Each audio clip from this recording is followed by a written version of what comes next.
a sentence of time, sir.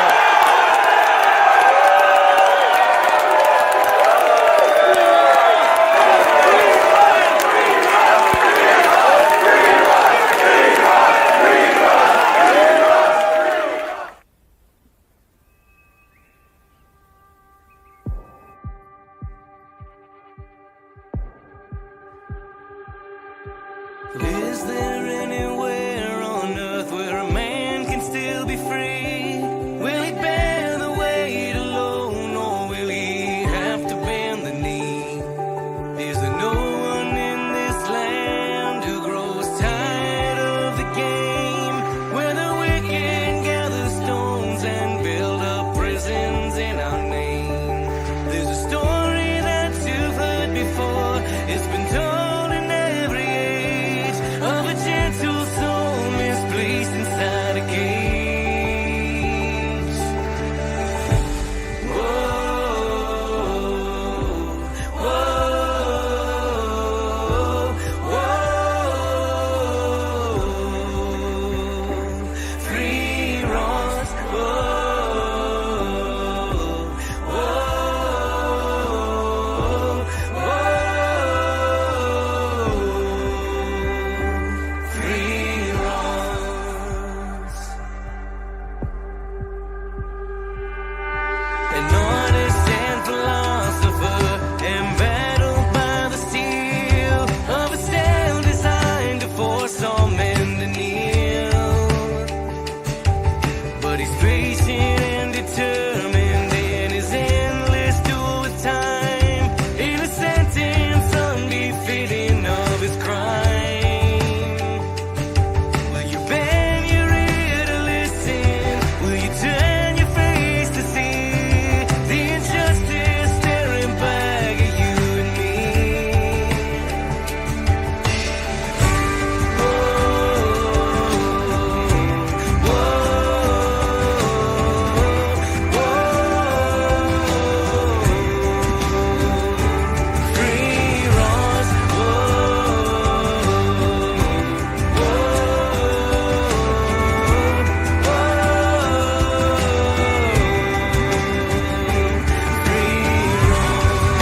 he stands in the presence, looking back, he sees the boy he was is gone, and there's no pretending, living day to day in death he carries on.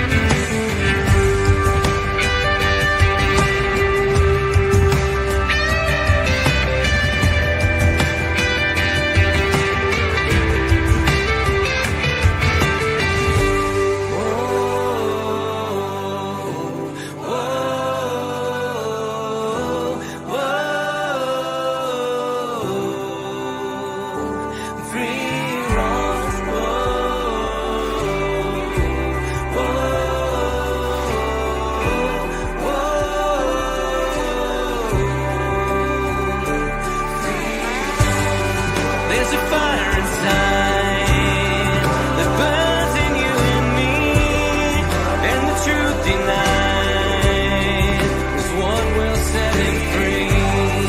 And the years go by like strangers in a dream, and the reasons why are more than what they seem. I'm awake tonight, and his spirit spoke to me. I can't be polite, said Ross, so break free.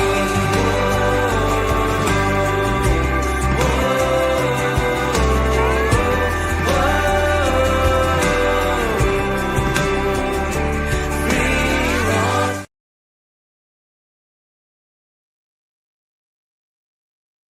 Welcome back to the Aaron Day Show. This is episode 2, season 2. We've got an exciting show tonight. We've got a couple of guests. We're going to be talking about the Unjust case of the SEC versus Dragonchain. But before we get going with that, I've got some housekeeping items to go through, and obviously played the Free Ross song at the beginning. So in theory, in just a few days on Monday, Ross Ulbricht will finally be free. That's if Trump makes good on his promise to commute Ross's sentence. So that's why I played that song at the beginning, and we'll play it at the end as well. And hopefully that'll be the last time we have to play that song. So with that said, I will jump through the talk. If you didn't catch last week's episode, I encourage you to check it out. It was the subject was freedom versus technocracy, but it ended up taking a very interesting twist. We ended up talking about consciousness and ayahuasca and a whole variety of things by the end. And so, but I think the conversation about technocracy is going to be, unfortunately, an enduring one with what's going on with Trump and with the PayPal mafia kind of infiltrating his administration. So I'm going to continue to talk about that topic and bring on guests related to that topic. And I just want to walk through some of the events that we have coming up. I'm booking things throughout the year, but we have 3 events coming up starting next week. The first is the WAGMI, We're All Gonna Make It, which is the biggest blockchain event in America. They're estimating 10,000 attendees. So that will be next week, the 22nd through the 24th in Miami. And my talk at that event is going to be specifically focused on Roger's situation, although at this point I may also be talking about Ian Freeman, and I may also be talking about our guests today and their situation with Dragonchain as well. The immediately following the WAGMI event is the Counterparty event, also in Miami, and this is a more intimate gathering of 200 to 300 people who will be focused on talking about solutions on how we can exit and build and work outside of the system. So I'm likely going to be talking at this event about this article that I continue to work on because it's a moving parts, but I'm going to talk about the Bitcoin Strategic Reserve Tether and how I think that this could be the biggest financial fraud in U.S. history. And that's going to be a theme of mine for a while, although, I think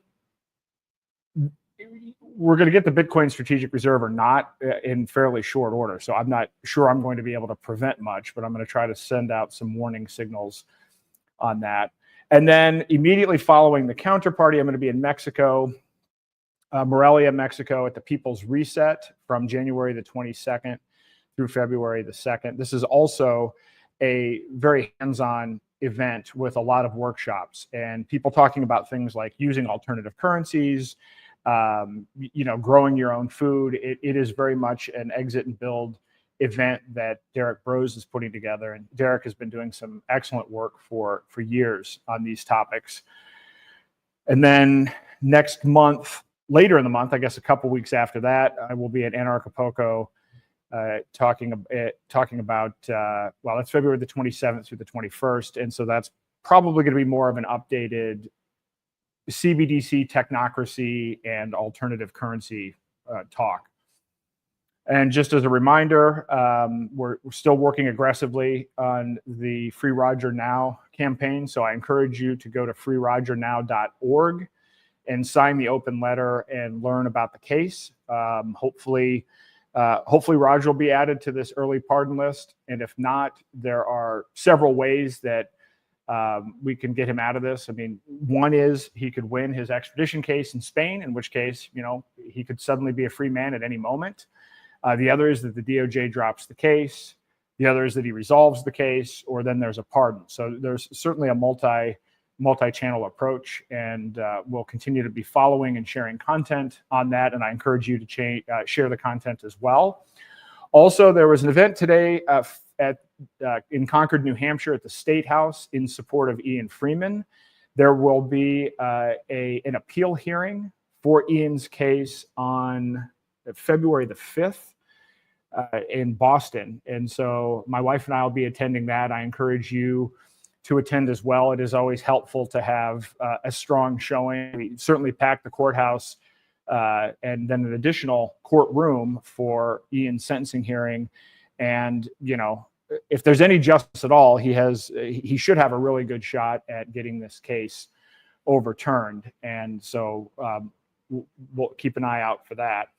I'm going to lead into this talk before I bring the guests on and provide a little bit of context. If you've been watching this podcast at all or following me at all, you know that my number one issue has been warning people about CBDCs, because once we have complete digital, trackable, programmable money, it is the gateway to absolute digital tyranny. It's the key component for social credit systems, digital IDs, all of it. And I realized in 2022, I wasn't surprised so much about the COVID stuff and the vaccines. I'd been aware of public health being kind of a death cult for a while, but I was surprised by the fact that, in particular, people that are at this intersection of liberty and crypto were being targeted by the federal government. So Ian Freeman being one example that I was personally aware of, and then also Jeremy Kauffman,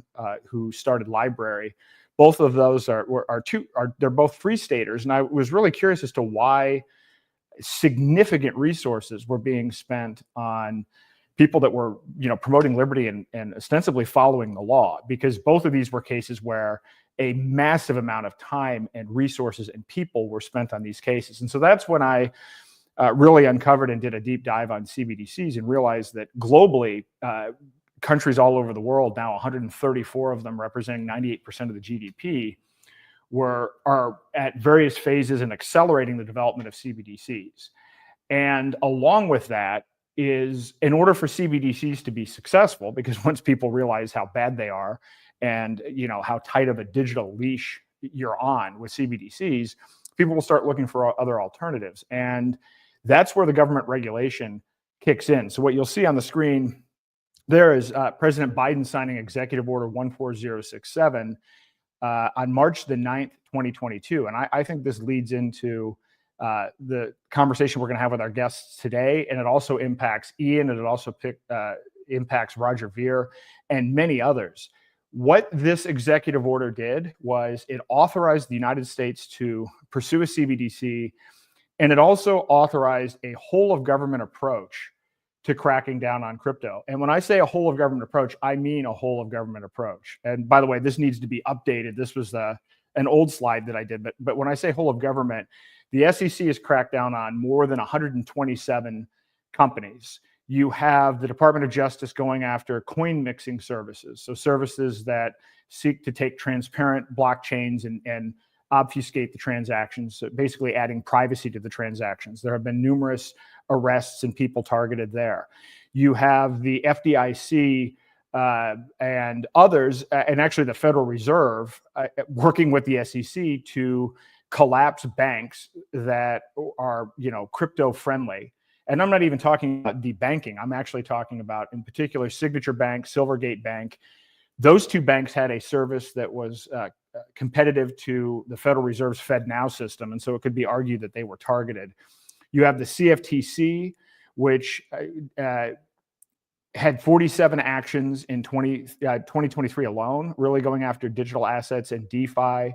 You have the Treasury Department. The largest ever settlement in the history of the United States Treasury was going after the crypto exchange Binance, where they collected $4 billion on that and then threw the CEO in jail. You have a massive operation going now with the IRS, they're selectively targeting people now, but I've spoken with someone at the IRS, and the whole point of a case like Rogers is to set an example. And once that example is set, this 87,000 IRS agents that are being hired, the number one focus area for hiring is actually cryptocurrency enforcement. So this is Biden's whole of government approach, and everybody has felt it. If you're in crypto, you've felt it one way or another, either directly or indirectly. Either you've been sued, you've been thrown in jail, you've been debanked, you have had to give more information to cryptocurrency exchanges, you name it. This was all absolutely coordinated, and this was, in fact, federal government policy. And so, so I guess we'll get into it now. I'm going to, before we do that, I'm going to play a little short video about Dragonchain so that you can see a little bit about what that's all. Platform and ecosystem with the marketplace for developers to build projects and for businesses to actually leverage blockchain tech. We at Dragonchain believe that there's a really significant potential for blockchain technologies to provide a real value back to the world around us, society around us. It's something that I don't think we've seen before in the world. It's almost like early day Windows to a computer, making it easier for people to use and to understand. If all the other companies are focused on making coffee, we're trying to build a cup. The fact that we allow developers to code in the language they've used for decades and to use models they've used for decades, and yet still tap into this extreme security that Bitcoin and Ethereum provide. So we're excited to actually have the commercial platform set and ready to go, almost cookie cutter style for all these various enterprises, right? So with that, you're having all the things that Dragonchain gives. You have the scalability, you have the public-private hybrid aspect of a blockchain. It will allow a business to build capabilities and deploy them and use them in a scalable way that mirrors what they're already doing, but will leverage blockchain and all of the capabilities, including currency and proof of existence and things like that. We're super excited because it's an actual scalable commercial thing, and it's something that we can readily distribute in mass to anyone that wants to use blockchain. The Dragonchain commercial platform will launch on April 5th, Satoshi's birthday. We're a very philosophically driven company and project. From the technology all the way to the politics, it's all about individual liberty. It's all about, all humans are welcome.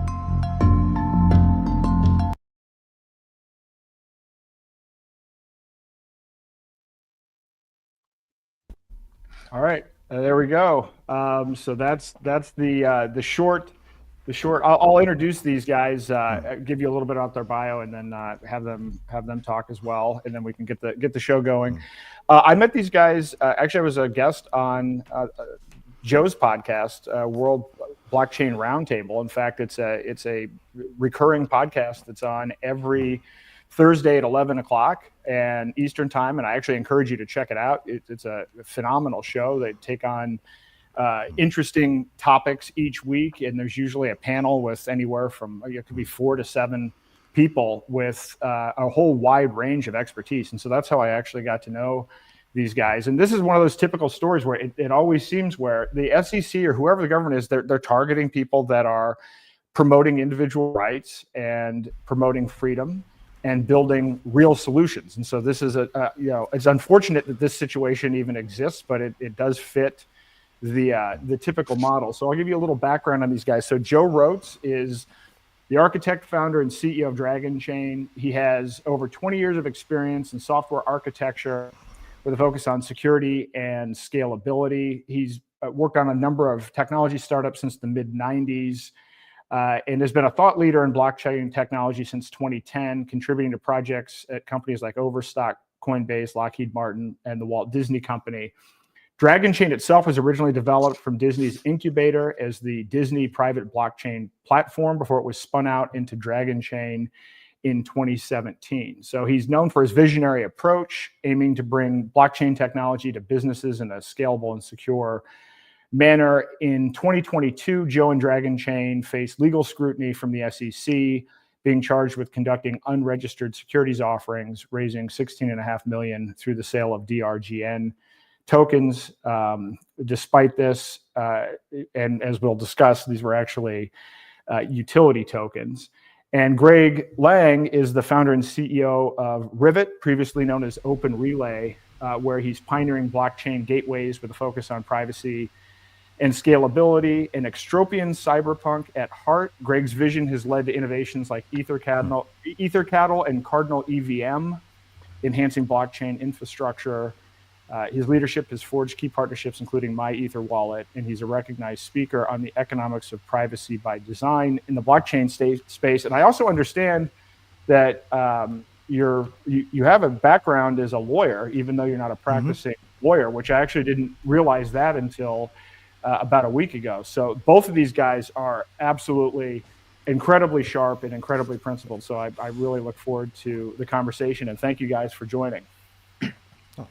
Thanks for having us, man. Yeah, thanks Glad for to be having us. here. Great.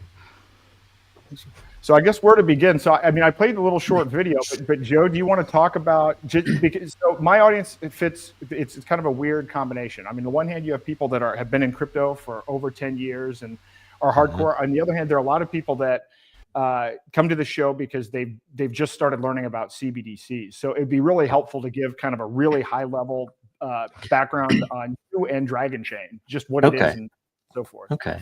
So I guess high level and the important parts, I guess. I'm a software guy, right? And I'm a nerd, and I love to solve problems with software, and that's been for a long time. And I happened to get really good at it, and so I was involved in a lot of interesting projects.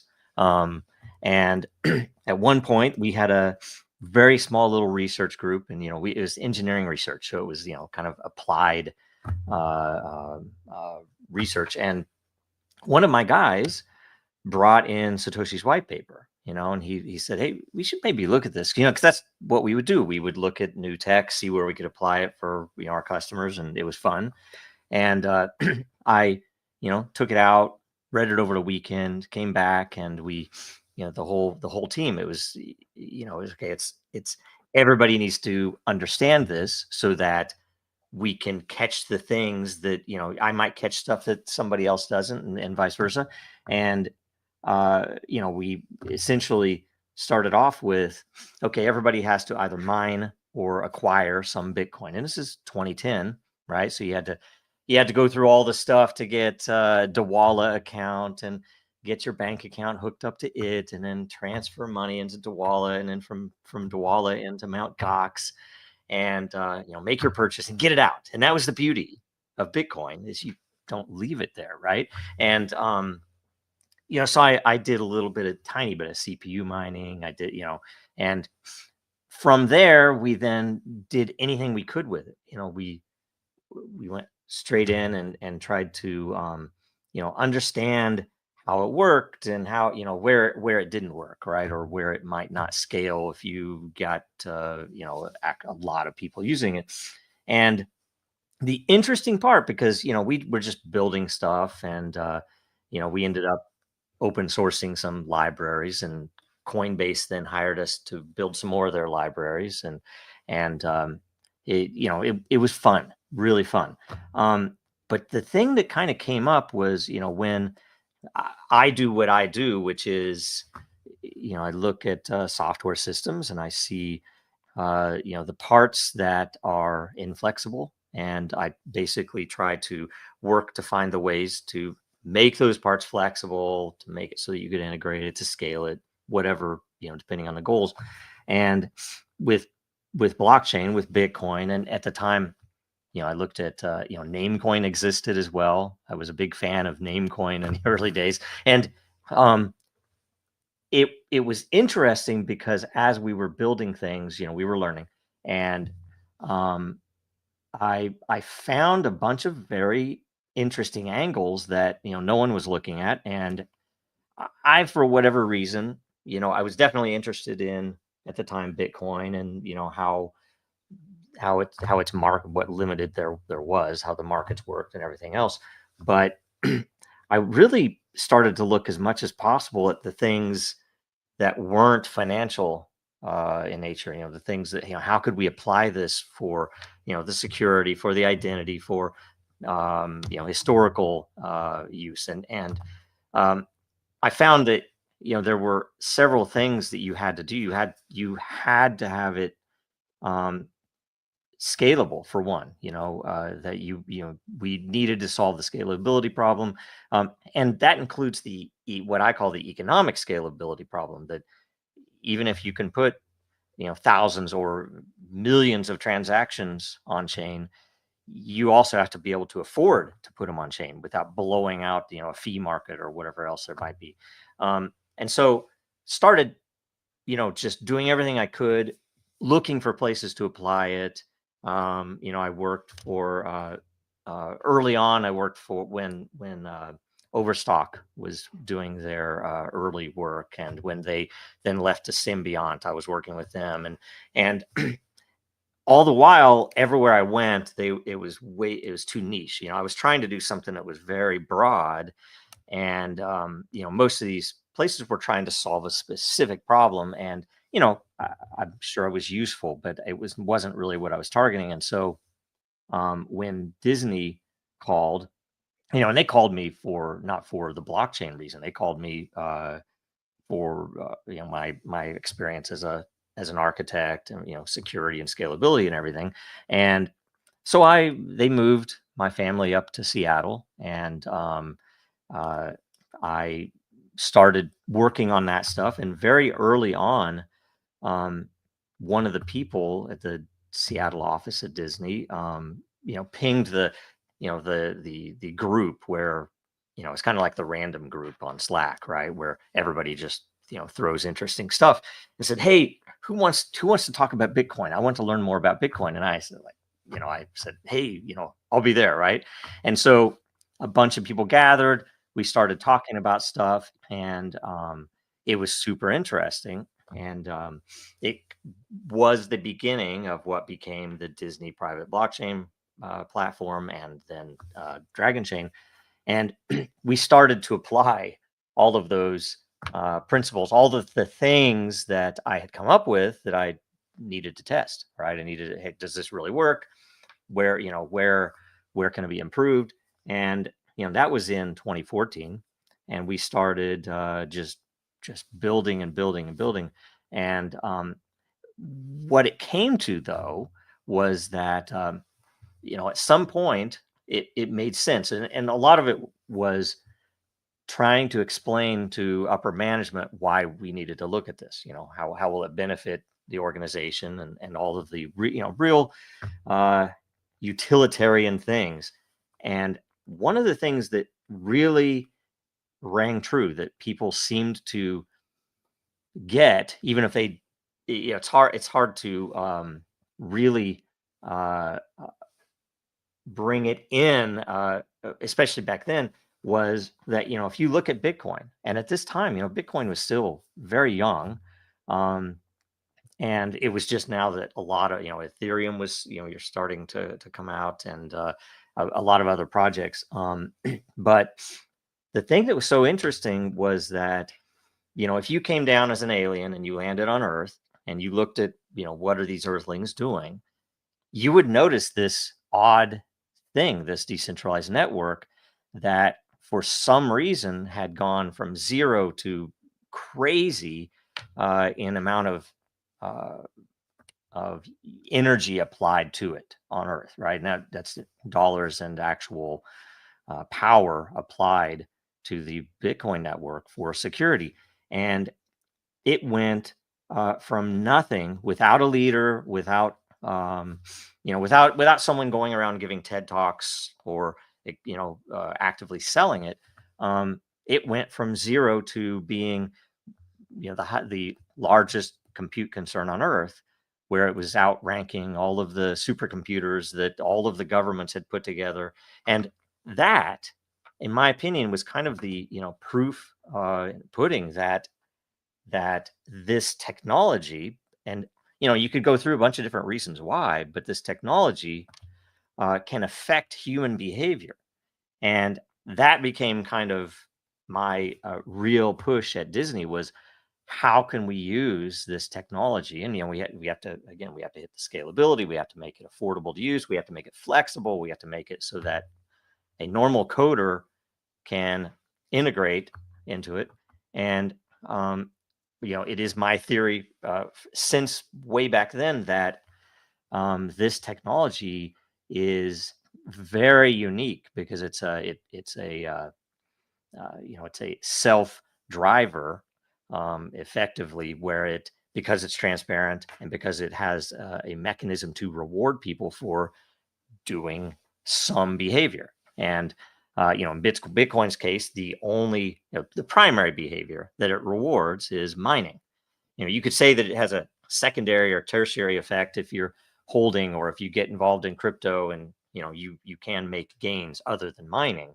But it all starts there, and that's the thing that drove that energy. It attracted all that energy, and I wanted to make that possible so that whatever your business is, or whatever you're needing to do in the world, could be an organization trying to do something that's has nothing to do with financials, but that you could effectively write out your goals and tune the system to the behaviors and get people to do these things, right? And it's crazy exciting, but it's it's still extremely early for all of it. So that's kind of the basis, but it's it's a very generalized thing. We do have systems that are focused on financial activity. We do have, and we obviously have a lot of systems that are focused on things that have very little to do with money, right? So, sorry, it's a little long, but. So you saw applications, so mining and then holding the rewards and then never selling them. You saw opportunities beyond that use case? Yeah. Yeah. Isn't that crazy? That's amazing. And you saw that early on in 2020. So you're an OG, like you're a hardcore OG. That is, yeah. So you're CPU mining, and then you're seeing the applications of what you can do with this kind of immutable ledger incentive system that it just span all kinds of applications. Yes, and it should. So then what happens? So this idea, yeah. We just started building stuff, and I think we did. I don't know the actual count on the internals. We were allowed to release like 20 or 24 some use cases because we were in the W3C working group. I can't remember the name of it, but there's a blockchain working group, and everyone there, IBM was there, Microsoft was there. There were a bunch of banks there, of course. And they were all interested because we were doing things that were totally different than what they had seen. And they, how do I say, they kept asking me, like the guys from IBM, how are you doing this? Because, we have engineers, but the engineers are, old school, traditional engineers. We can't use them over here. And, we were using interns, and we had senior techs building stuff, and you can look online. There's the list of use cases during Disney's time was crazy, and some of them we built the systems, some of them we designed the systems, various levels of maturity. But the point is, my goal was to throw it up against the rocks, see where it breaks, see what we need to improve, things like that. And we got enough attention. I even got to, this is me, a lowly engineer, nerd in Seattle in a cube, actually able to converse with the CFO at Disney and stuff like that. I got an attaboy and, all that type of thing. And I took it to a group. I was already a voluntary member of the Disney's, I can't remember what it was, their open source group. I can't remember what it's called, but I brought it in, and I said, and I was there because I was able to usually translate between their attorneys and the engineers. I was the guy who would help the engineer figure out what he needed to say to make sure the attorneys could approve it, and to help the attorneys know what to ask, and so I was already well known enough there, and I brought it into the guy, really smart guy running that show, and said, I think we should open source this because IBM's asking about it, Microsoft's asking about it. We have all these other groups, and it would help us to figure out how what their feedback would be. And so we started that process, and they had, Pixar had open sourced a few things, and a couple of other internal groups had, open sourced some libraries. So this was the biggest thing they'd ever run through that process, and it was crazy. And we've released all the documents on that too, but we had to get security approval. we had to get tech approval. We had to get approval from 3 or 4 different business units, from 3 or 4 different legal units in the company. And yeah, I can't even remember. There's a whole set of security analysis and things like that, because they don't want to be embarrassed and they don't want anybody to sue them, that type of thing. So they, we made our way through that whole process. They approved it, and part of their model, partially because the legal, the legal side of Disney approved this, was that at arm's length. Okay, if it gets released as open source, it has to go and be, I guess, chartered or given to an external party, right? And we, like, say, my chain of command didn't include our sponsoring VP, so it went to my hands. But I proposed that we created, a foundation, just in case I get hit by a bus or something. And so they approved that. They chartered it. They still hold the copyright on that original code, and it was really funny too, because they asked, and it still remains on all of our websites and Twitter and everything else, that basically a disclaimer that we don't speak for Disney, because they asked to put that on. And so I was like, I've kept it on. But they handed it over to me, and we lived as open source for a full year. And we had a Slack group, and it was all very tame. Everybody was very focused on, open source ethos, and the fact that this new technology is amazing and fun. And then all of the stuff started happening in crypto, and we would get people coming in and, trying to trick people to send money to them and all that. And so we developed a lot of really interesting, fun, I should say, things that everybody should be doing in the crypto world, which is, if you're going to make an announcement, the entire world needs to know that no announcement of any significance is going to come that isn't cryptographically signed by this key, right? And so we did a lot of that stuff, and no one ever lost any money in that entire period.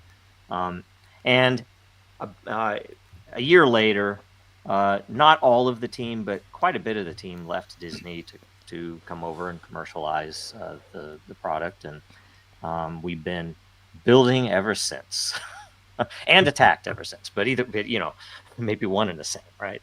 Yeah. For sure. Well, I think there's a grain of truth to the idea that part of what is targeted by all of these entities and by sort of the whole of government solution is, in fact, this open ethos tied to that original open source idea.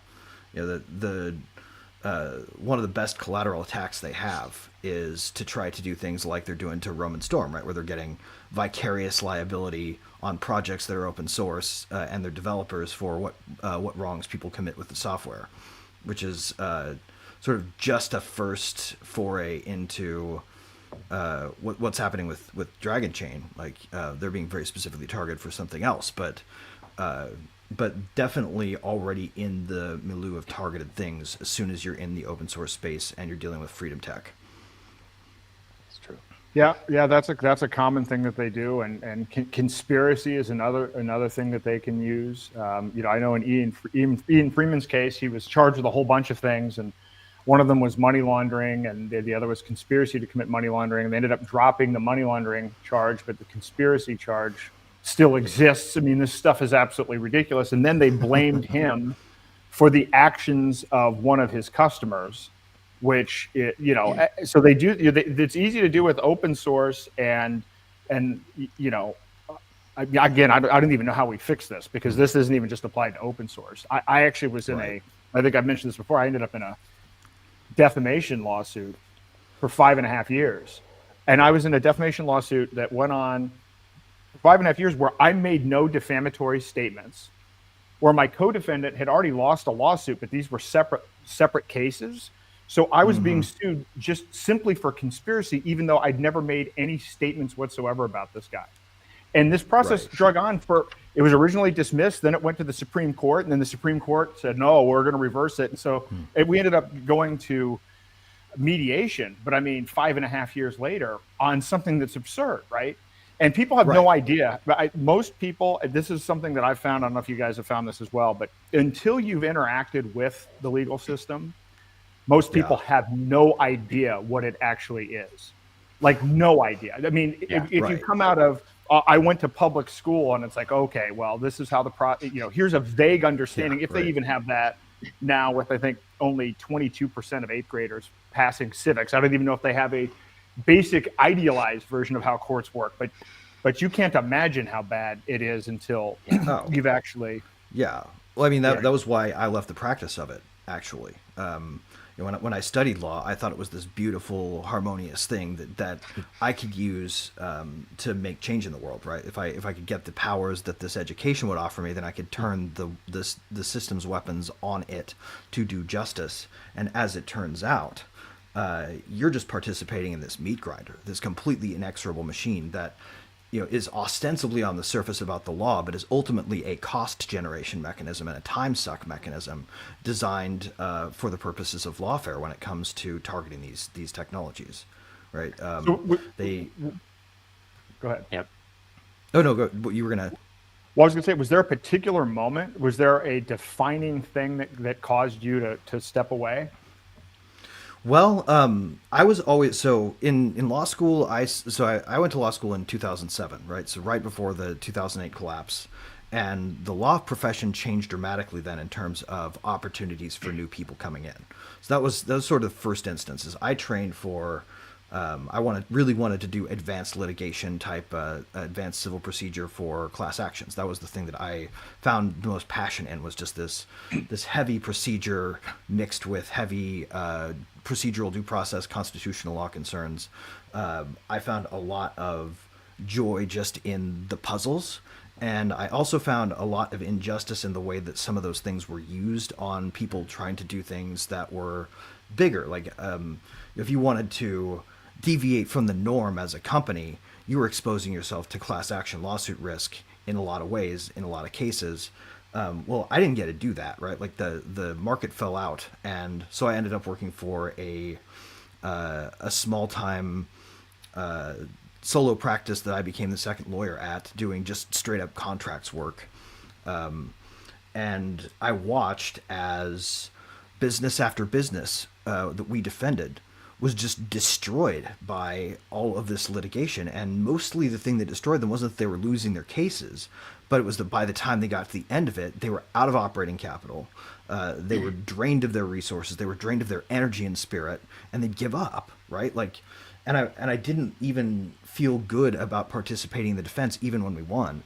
And that was really what drove me away. There's one particular case that I, unfortunately to this day, cannot disclose details of, but needless to say, these folks were working on some really cool animation technology that even professional sports leagues and like professional sports networks were using for graphic art, and this company just got chewed up. And then the other probably biggest formative one was and I can give details about this because I wasn't part of it. When I was in my second year of law school, I clerked for a bankruptcy court judge, and during that time that I was at the federal courthouse there, the University of Kansas sued a t-shirt shop in downtown Lawrence, Kansas, ostensibly because it was violating their licenses, but primarily because they didn't like the mean-spirited t-shirts that they were producing. Like if you wanted to buy a Muck Fazoo t-shirt at the time, you could go to this store, and AU1 was dead. They wanted that sort of negativity off of their brand. And so they came after these guys with trademark infringement and dilution. And by the end of this case, they'd gone through like 50 t-shirts individually. Like 10 of them were found to infringe. The rest weren't. There was no logic or rhyme or reason to the jury verdict. And by the time they were done, this company that largely won its case and could keep selling its best sellers had already gone through so much cost and expense that they couldn't continue to operate. They couldn't afford their lease. Their business relationships were destroyed for being targeted by this. Their reputations were destroyed. The employees didn't want to work there. They didn't want to show their faces. They were embarrassed by it. There's just all of this sort of. It's really the process is the punishment, and these people use the process like a weapon, and that's when I realized that all I was doing was helping the problem. By perpetuating this, I would just go through a practice area and be like, I could try this, and then, oh no, wait, I'm helping do injustice. And by the time I got to the last thing, I guess the last case that I did with this lawyer that I was working with, he won a pretty decent windfall, and I had shitty contract terms at the time because I was naive. So he walked away with a windfall, shuttered his doors, and I went on to do whatever the fuck I was gonna do, as long as it wasn't ask him for money. And I went from there going, okay, well, what the hell do I do now? Do I start my own practice? Do I even like this enough to do that? Well, no. As it turns out, I wanted to change the way the world worked, and I thought technology, right? Like I was, at the time, a big fan of Apple and Steve Jobs and what they'd accomplished with phones. I thought this was amazing, right? They redefined the phone. And from there, I just happened to have a friend who worked for a company that did legislative software. And reached out to him, was like, get me an interview. I don't have experience with tech, but I do have experience with the law. Surely I can help out in here somewhere. If you can teach me the tech, I can learn fast. And so they gave me a shot. Actually, my business partner today, both of my business partners today, my two co-founders, Austin Roberts and Beth Van Horn, were with that company. Beth hired me. Austin interviewed me as a developer to see if I had what it took to understand tech. And then together we built the voting system for the Senate and the House in Indiana, some of the data systems they integrated, learned all about how that worked and how that tied in and how the technology could actually revolutionize things. And there are some things that tech could do to revolutionize, and there were some things it couldn't. But it was over the course of that time that I discovered crypto, and I discovered Bitcoin, and originally Made Safe and Ethereum were the other two that I thought were amazing because I was just getting to understand databases, and I recognized that blockchains were ultimately just a next generation database tech. And so what you could do with that began to fascinate me. It fascinated Austin. Beth was also fascinated by it because we were all sort of freedom-minded. And we wanted to help build these systems. Now, we didn't want to go directly marching into the crypto part of it. We wanted to provide like the core of our expertise, which was at the time the systems and infrastructure that support it. So we built decentralized exchange order book software first, and stumbled across Rivet, right, as an idea based on the fact that our biggest challenge with Open Relay was the node infrastructure. And it was around that time that I encountered Joe. And I encountered Joe because I was looking for people who were minded in a way that said, well, okay, great, finance is a neat use case for this broader technology that could change everything. Who's really thinking about what it can do in the big picture in the long run?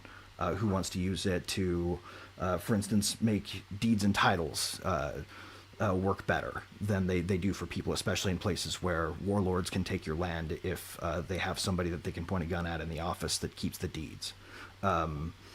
Who's going to work on this for international trade, where you can do transactions across borders a lot easier, and so you can keep track of bills of lading and all this other stuff with trade. Like all of these use cases I found Dragonchain was doing, and I reached out to them, I think, on a forum that they had to come on a show they were doing, and that's how we first crossed paths. Incidentally, found out later that we'd actually known each other from way before, because he was leaving KU's college system right around the time I was coming to it. And we were both in bands, and he once promoted a show that my band played at the time. So yeah, it's like this craziest thing. He brings it up live on the air, saying, "It's like I think that we played this show." And I was like, "What? Wait a minute, what?" It was kind of crazy. It was pretty nuts. So because it would have been and 20 plus years before or something. I don't know. Yeah. Well, and that marked sort of the beginning of our friendship. And then when the SEC stuff hit, like all of my legal background came bubbling back up into my head, and I was just like, "This is bullshit. We got to do something about it." And so here we are.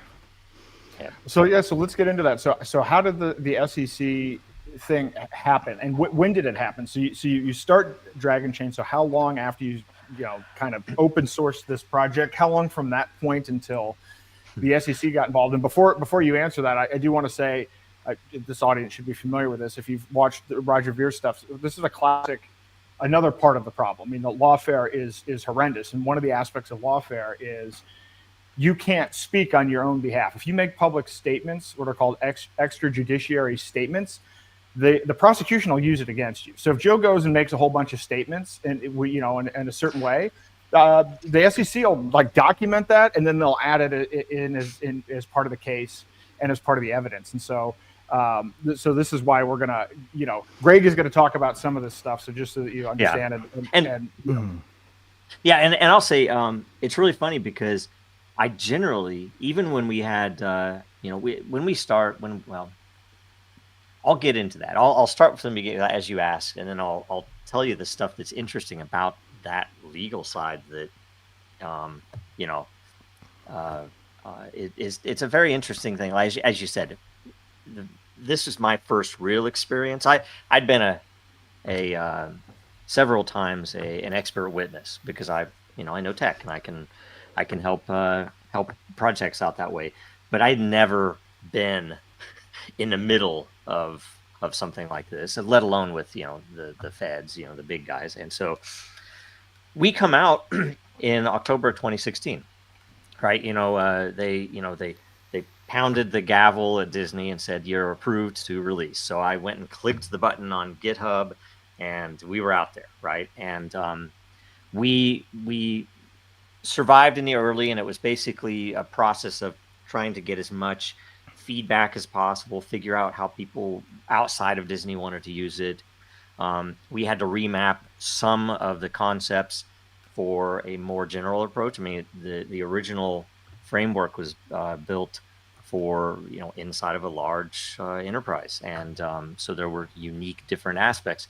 But exactly 1 year later, and we planned it on purpose, we launched the commercial entity, and we released or we opened the sale of the tokenized micro license. And so our model, and this is probably the most boring part to me, or probably to your audience too, so I'll make it short, that the model, and everything about Dragonchain, as everything about any decent, elegant software architecture, is going to have a reason. You can't just throw something in there. It's like, I'm going to throw this in there. Why? It will break things if you just throw stuff in there. You have to have, it has to have a reason. It has to have a meaning.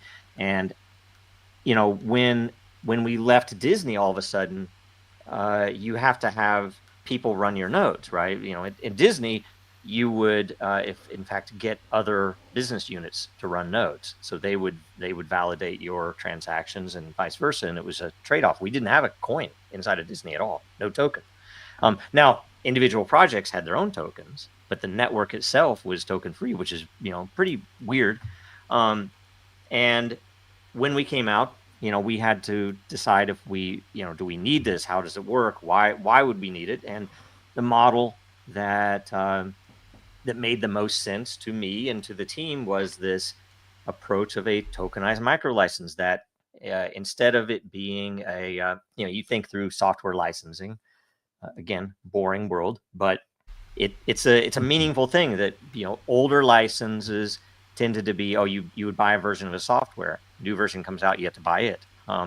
Later, it became something that you would subscribe. And so I would pay, $100 a month, and I have my license.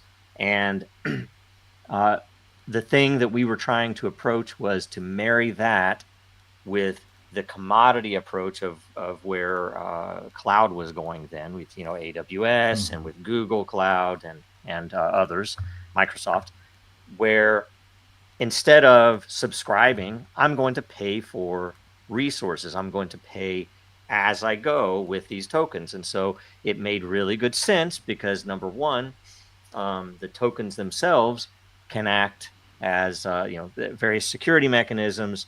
We know that and you can prove as a user of the blockchain that you actually put that transaction in place. How do we know? Because you signed with your keys that transaction. And the network signed it as well, and the network is signing from the approach of, here is the service you're using. Yes, we're signing that. You paid. Here's your result. Good, right? And it's that general mechanism, that general model, Right. and we put it together, and because we wanted to make sure that it was historically recorded, we filed a provisional patent on it. And not that we think that's going to be something that's going to be that patent was going to be something that we could make a lot of money on. It was more than anything, we want to get it down on paper. We want the government to recognize that it's there. We were later granted that patent, no less, right? And along with some other patents related, and we put that in place in it was August or September of 2017. We released we opened up the sales of the tokenized macro licenses on October 2nd of 2017, exactly 1 year after we open sourced. That was on purpose. It was kind of a, our birthday. And we rolled it out, and, it was a very, and I could go into the details of it because it is very interesting to the psychology of, how it worked. But we didn't want to go out, at the time, I don't know if anybody was around then, Brave came out with their token. I'm trying to remember. I tried to get into a few token sales that I couldn't, and I was like, okay, I'm ready. I'm at the ready in the morning, and I send in my my crypto. I can't even remember what I was paying with in some of these cases, usually Bitcoin though. And I would send in my crypto, but I wouldn't even get on chain or on Ethereum. It's like I wouldn't even, my transaction wouldn't go through because the fees would go up because everybody else was doing the same thing. Right. You'd be getting front run essentially by people who wanted it more than you. And there were And so they cases cranking where their fees up. you think about it, and I didn't want this for our community, right? That there were cases where the people who were really enthusiastic about these projects got nothing, right? They couldn't get in. There were some where you would have VCs and people who were more technically adept, right? That would put in $40,000, $50,000, $80,000 worth of fees and didn't get their transaction through. And and that's something that's like, okay, we had, we came out of Disney, so we had a lot of people who were absolute noobs in crypto, and they came in because, okay, first of all, it's very interesting. It came out of Disney. They felt like it was a little more friendly. Our community was not toxic. It was very fun and philosophically driven, right? Everyone was there for a good reason. And so I didn't want to see any of them get screwed over, by just the model itself. And all of those projects back then would tend to sell in tiers. So, they would sell to their golf buddies at 5 cents. They would sell to their golf buddies at 10 cents.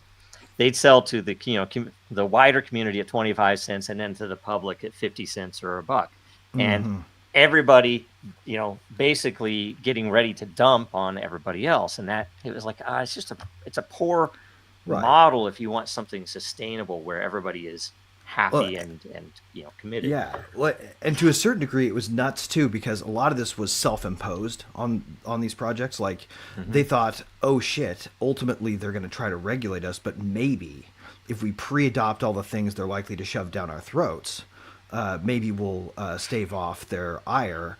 And so we're going to do stuff like vet your level of income to make sure that you make enough to be to be qualified to purchase an investment product. And they were playing straight into the hands of the SEC's narrative, right? Because what they were doing was framing the product they were selling in terms of a security already by just doing that stuff. And that sort of also set up these outsider projects like Dragonchain that were going to go ahead and charge into the innovation of it and do stuff like software micro licenses, right? And just say like, no, we're not selling something that needs to be checked to see if you have over $1 million in net worth before you buy it. This is a software product. Yeah, it's like buying a license to play Minecraft. That was our. It's like subscribing to subscribing to GitHub Premium or whatever. Right. It's the same thing. It's just you're buying a little bit at a time, and then you can trade your excess capacity on there if you don't need it anymore. Yep. And we had our model. And on the one hand, it hit all the primary points that I wanted to hit, which was nobody got screwed, nobody paid more than anyone else, in fact, for the entire sale. And the way we did it, and it was kind of, there were some drawbacks to it, but the way we did it, we said, okay, from October 2nd to November 2nd, 2017, you can send in as much Ethereum or Bitcoin as you want. And when we're going to price Ethereum on the hour, and everything was based on Bitcoin price, that by the end, we will have the price of the Dragon. There are only, there's a set number of Dragon, and 55% of it was in this sale. And essentially, and we had a lot of people come and say, well, how much are they? And it's like, we don't know. It depends on how much people put in. It's a market thing. And, we went through it.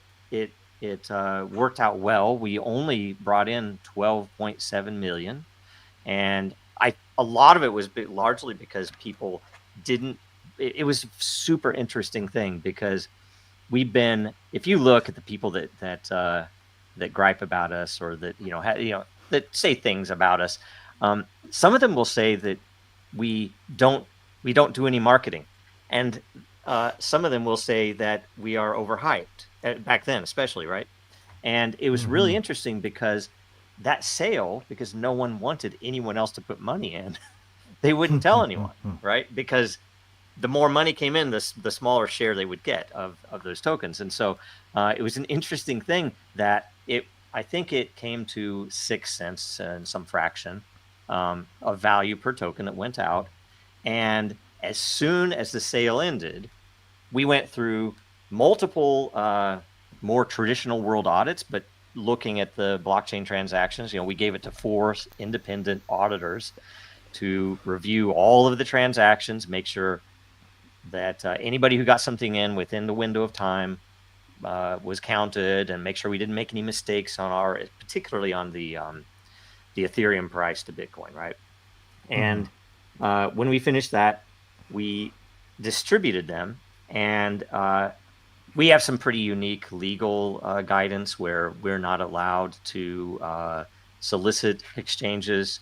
We're not allowed to, pay for or ask for a listing or any of that stuff. And someone went out and placed Dragon on Ether Delta, and it went like overnight from 6 cents to 25 cents. And then typically Ether Delta was a place where projects that would have a token sale where it would just crash because, again, all the golf buddies are just going to dump it, right? Because they got it at a fraction of the price of anyone else. They're going to just get out, right? And because they had no utility, they were operating like a Ponzi scheme, right? And we had a lot of interesting, unique stuff, but also because that sale meant everyone came in at the same price, so there's no reason to dump it, right? And that, well, I mean, and any of them had all of these prospective uses, right? They could look at the Dragonchain platform and go, if I want to use this, now I have to spend these. Right. And we were really, that was the thing. We were catering to groups, projects that had a definite intent and had the background to do things, right? Because it's like, that's how we expand our community. We didn't have VCs, we didn't have the typical crypto chart where here are all the things we're building and all of our partners, because we were, groundswell. It was all community. And, but we had a lot of groups that had already begun building before this, knowing what was coming. And, we have amazing feedback and interest then. And when it came out, like I said, it ballooned on Ether Delta. Then KuCoin listed it, I think, was the next one, and then it blew up into the multiple dollars, and it started. There was When you guys attention had everywhere. early like micro liquidity pools sort of developing in the DEX space too, like back before Right. you guys became one of the only coins in the history of coins that Uniswap ever officially banned. There were the liquidity pools that people who just had some tokens and had some ETH put up, Yeah. and you guys had nothing to do with it. It was just like Right. it was just somebody there. who had some wanted to put up a liquidity pool and see what would happen. Yep. Right. Yep. And we introduced a concept at the time. It should be noted because this was a very, I mean, I will say this was a unique thing, and we were looking for ways to scale the network, and because we have some very unique aspects that you can run these Dragonchain nodes in the cloud, meaning you could, if we took a traditional approach to mining, it would be a race to the bottom because whoever could afford to put the most infrastructure in place in a cloud would be competing against the next most for those two spots, and no one would be making any money. And you would end up with like MEV Right. calculations and all that bullshit. Yeah, and it'd all be centralized, right? So, so we were looking for this, and what came to mind is, if you remember in the early days, that whenever Bitcoin would move, like big, especially old accounts, it was measured as Bitcoin days destroyed, right? Meaning, people were at the time especially worried that Satoshi was going to move his coins and crash the market because he might sell some or whatever, and so they had the concept where you could kind of track it and see how much of the old coin is moving in ratio, and I took that concept and essentially flipped it, at least reasonably. That's how I would describe it. That we called it Dragon Days of Slumber Score when it first came out, right? And it essentially was that a way to track loyalty or intent or various other things on the network, that if you hold one dragon in a wallet for one day, you get 1 point. If you hold 1,000 for a day, you get 1,000 points. And if you hold 1,000 for 1,000 days, you get 1,000,000 points. And it became the mechanism for scarcity on chain for the network, and it was an interesting angle, and we got a patent on it because it has a very interesting and unique security aspect, because you can use that to see who could compete on the network, and it would be extremely expensive for someone to come in now and try to compete against the people who have been holding for that long. So, and then the other side of it was on the scalability, that we don't have a scalability based upon how many nodes you can run. Our scalability is based upon that time, which you can't manipulate, right? As far as we're in understanding, you can't manipulate the time. So it became a super interesting thing. We put that in place. And then in February of 2018, we get this letter, and I get one letter for myself, one for the foundation, one for the Inc. Multiple of the other people, the founders, got letters as well. It was a broadcast thing, and it was basically, hey, you're under investigation, and we're going to, want to talk to you or whatever. And so I hand it to my lawyer. He's like, what do we do? What is this?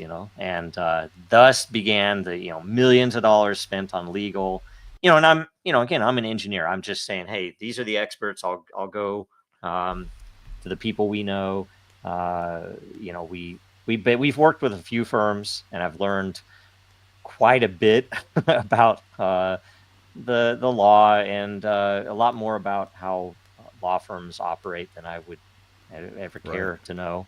Well, and how lawyers' incentives work in terms of the way that they think about cases and the way they think about, in particular, settling cases. Yep. And how that revolving door. They always have a former SEC person on staff who's able to sit in the meetings and charge you $12 or $2,000 an hour. And Well, they while they're pre-accept sleeping, the by the status way, quo, right? Well, they or pre-accept the texting other freaking people. status quo is the worst part, right? These guys literally Yeah. look at what you're doing, look at the and- previously Chevron doctrine loaded SEC, Yep. making speeches that provided their own citations for their own positions. Yep. And And then basically saying you're the wrongdoer, client. We Yeah, need to and figure out a I'll way for bring you in to an- make this right with them. conceptually, something else that's very interesting for someone who is, I'm far more of an engineer than I would never, even if I were of the aptitude, I would never work for Goldman Sachs, right? I mean, I'm not a person who cares about banking or any of that stuff, right? You're not a psychopath. Yes. Yes. The thing that's really kind of interesting is that when you get into that, you realize that there's not a single lawyer on there who understands software. So you have to explain everything to them, and even then, that is not their primary. They're just like, sure, Joe, that's great, but this is you did this, and that looks like X, and I'm like, that is totally misunderstood. And Right. I think that carries through all the way. That's why Congress has not put laws in to clean this stuff up, because they're all too old. None of them understand software any more than their iPhone. And that's a step up from the BlackBerry they had before, right? And so it's Right. like this, that's everything. And we need more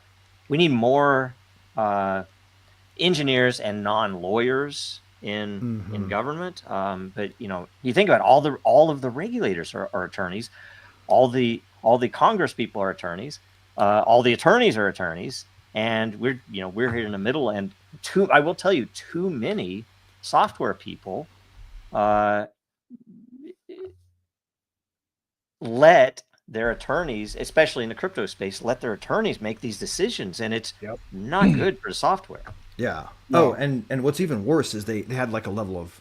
So I remember the early days of crypto, like the 2014 when Bitcoin was being used to basically with full impunity buy whatever the fuck you wanted to put in your system on dark markets, right?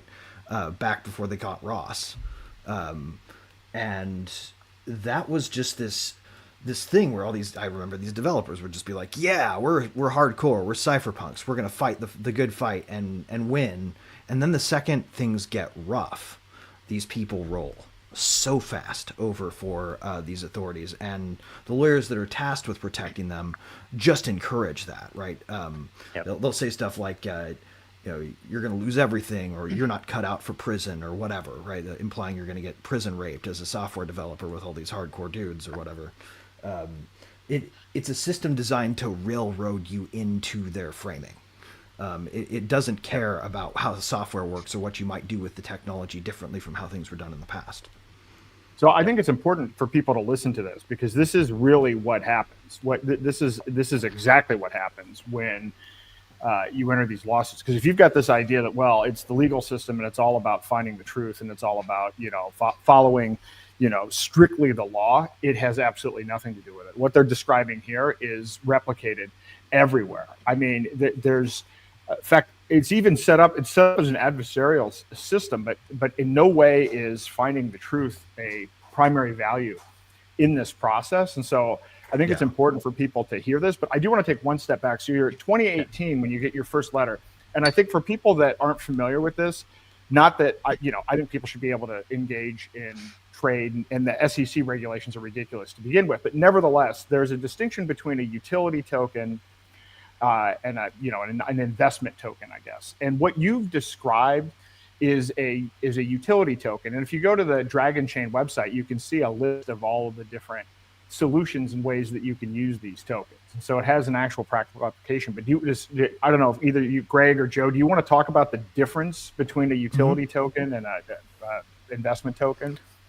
Right. Yeah. And this was interestingly clarified a bit by the Ripple case in the district court ruling, in some of those sort of non-binding opinions that came out afterwards. But the upshot is this, right? if you are creating a thing that looks exactly like a securities contract, as in we're going to give you these tokens and they're going to represent an investment in this company, and we're going to owe a duty to you to make money off of your investment and return some kind of gain to you, it looks a lot like an investment contract. But if you don't frame it like that, and instead you say, actually what these digital objects represent are access rights to utilities that we've already built, and you can use them for that. Or, a good metaphor I like to make is like a vending machine, right? You put a quarter in a vending machine, and out pops whatever the heck button you push. That you can get like a bubble with a toy in it or a drink or whatever. It's a coin-operated device, and we're talking about basically coin-operated software, where instead of signing up and creating an account and putting in your credit card, what you're doing is you're taking your coin that works with this special machine, putting it in, and getting your software response out, right? So that you can individually use these tools without having to go through the process of formally giving over your information, of formally setting up a credit card relationship with them, of, in some extreme cases, sharing your driver's license information and billing address information. You can just have a token on a wallet, put the coin in the slot, and the software returns. And you've got the benefit of this without having to share all this information that could be personally identified, that could get hacked. It's dangerous. This is ultimately a huge security benefit for a utility token like what Dragonchain was doing, but they run the gamut. And any kind of metaphor for how you might put a coin in a particular Rube Goldberger machine and out the other side pops a thing you want, that is a utility token.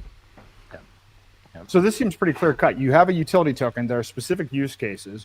You're not doing this, typical of what was going on with ICOs, where you have bounty hunters that are getting a percentage, and you have a tiered system, and everybody's making money, and you're paying money to exchanges, and you're buying articles on. This has nothing to do with this. This is it's a finite amount of tokens that will be determined by the number of people that actually participate, and those tokens are to be utilized on the network. This seems like a pretty clear-cut case. Right. And even more than that, just to take it a step further, like if you are doing anything that looks like an investment contract, you're typically starting with an idea, a pitch, a white paper, not a fully completed product.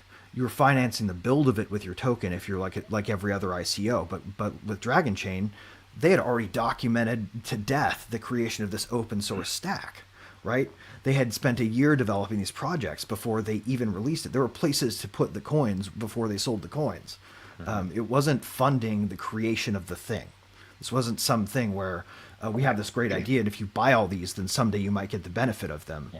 Or they might go up in value if we actually succeed. This is a built thing that you can take the coin and use on the product right now. Whatever the driver was, right? And I've had several theories about why they come after us. I have a little better idea now than I did in the early days, but it was really odd because we went through our attorney at the time was an IP attorney. He wasn't a securities. They did have a securities person, so we did have a review to make sure, hey, you don't want to touch anything on that side. But we went. How do I say this? We went to a larger firm who was, they were just more able to handle, at least we thought, what was going on. And it was interesting because they asked for all the data, everything. The emails, Telegram messages of all the employees, everything you can think of, and sure, we don't have anything to hide. We built some real stuff, and we go through that whole process, and the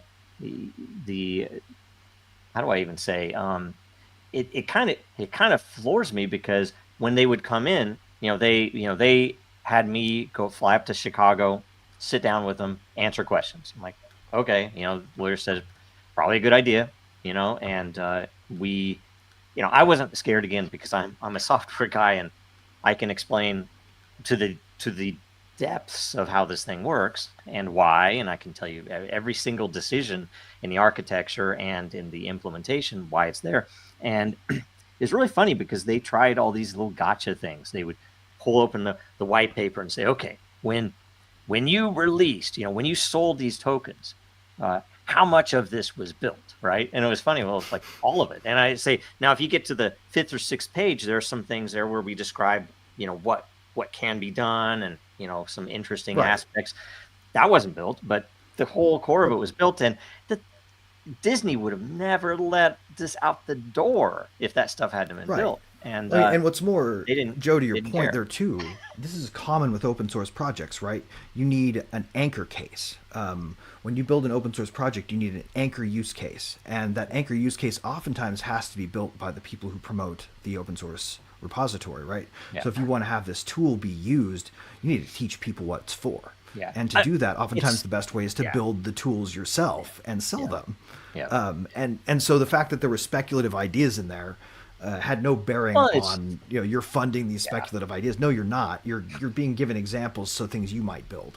Yeah, and you're thinking, 2016, 2017, it's still even today, I mean, there's some very abstract concepts that, a lot of normal people don't understand. And so I've always thought a lot of our challenge in this industry is getting to the point where the common person can actually understand a concrete reason why this technology exists, right? And so you have to show people, you have to build something or work with someone to get something built so they can say, oh, I could do that with my project or whatever, right? So there's a lot of that. So you build something and you analogize it to these other things you might do, hoping maybe even that somebody who reads it will build it themselves because you don't have time. Yep.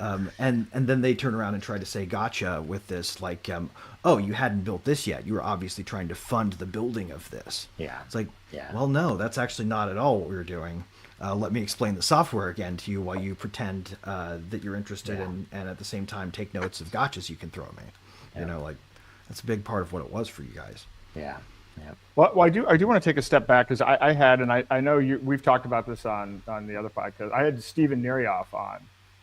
He was on the 4th episode of my last season. And I mean, and I'm not going to go into all the details of his situation, but he claims that the DOJ manufactured a lawsuit against him, an extortion lawsuit, and then that essentially 12 FBI agents stormed his house in the middle of the night, put him in handcuffs, threw him in a van, and showed him a list of people and said, unless you give us, information that leads to convictions on, multiple of these people, you'll never see your kids again. And on that list, I don't know the full list, but I know some of the people on the list. Roger Vere's on that list. Bruce Fenton is on that list. Patrick Byrne is on that list. I thought, interestingly, Naomi Brockwell was on this list. And that doesn't surprise me.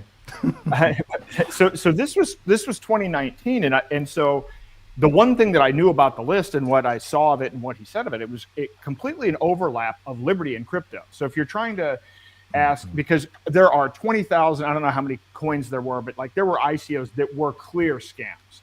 I mean, I used to share this meme where it's like you take one guy and then you change his hair and you change his name. You give him a one word name and you give him a long hair and he's the dev, and then you switch it around. And actually, that's not even an exaggeration. Some of these projects were just outright scams, but yet the ones they tend to focus on were at this intersection of Liberty and crypto. Do you have any insight? Have you learned, or does that resonate with what you've learned about why you were targeted? Yeah. I mean, gosh, this is really hard even to talk about because I don't want to offend anyone, right? I mean, but there's early days. I thought it's the banks, because I knew the banks hated Bitcoin, or at least some of the banks ostensibly hated Bitcoin. Yeah. They had to pretend to hate it at least in order to keep Bitcoin building what they were doing.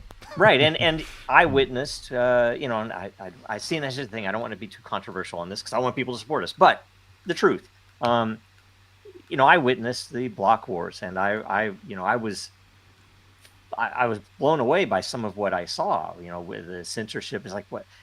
Of all communities in the world, this should not be the community that is censoring people. They should be the ones saying, say anything you want. I will fight back, but say it. No, they were censoring, and it was and some of the other things that happened that in my opinion, did not make good engineering sense. Some of the things they were making were obviously bad engineering choices, which is the key and the core of what matters in one of these systems. And that's why I'm a big fan of Bitcoin Cash, and I'm a big fan of Litecoin. I'm a big fan of Monero, because they were doing things for engineering reasons that matched their goals, right? And so I thought, okay, so it was an asymmetric attack. I mean, it cost probably a few $100,000 for these banks to take down what they knew was going to be worth trillions, right? And at the same time, when that happened, it was kind of like a hydra, and I was like, holy crap, it's the whole behavioral principle at work that outpopped all dozens and then hundreds and then thousands of other networks, and they can't take them all down, right? And I thought, okay, that's a positive, that's a great thing. The other side of it were, some of the things that we didn't know were going on behind the scenes, where Hinman meeting with people and being paid to essentially get this speech in place to establish some certain state. And we didn't know all of that, and I still don't know who or what, and I know by far the majority of the people in those communities are innocent of any of that. But you had all of a sudden something that was very foreign to most open source projects. At some level, open source projects hit the VCs. They hit when things you have IPOs and big money is made. But especially in these early situations, you had venture capitalists coming in. We went to try to before we decided to do a token sale, we went and said, hey, let's go talk to some VCs. We went, and I kid you not, we sat down, and the first thing out of this guy's mouth was, so this is blockchain. I mean, don't you think this is evil? And we're like, what? He asked that, and I'm like, I don't know what he thought. If he thought it was for, only for drug trade, or only, it's just crazy stuff. But I was like, no, this is software, and you can do things with it, right? You can do good things with it, no less. And they didn't want to put money in. None of the VCs wanted to, do anything, because I think because they didn't have a handle. They didn't have the origin where they could say, okay, Joe, you're going to do this. You're going to make it look like it's real. We're going to throw in, tens of millions in liquidity, and we're all going to be rich, right? There was none of that. This was just a software project, and we were trying to do what we are supposed to be trying to do in America, and innovation and creation and good stuff. And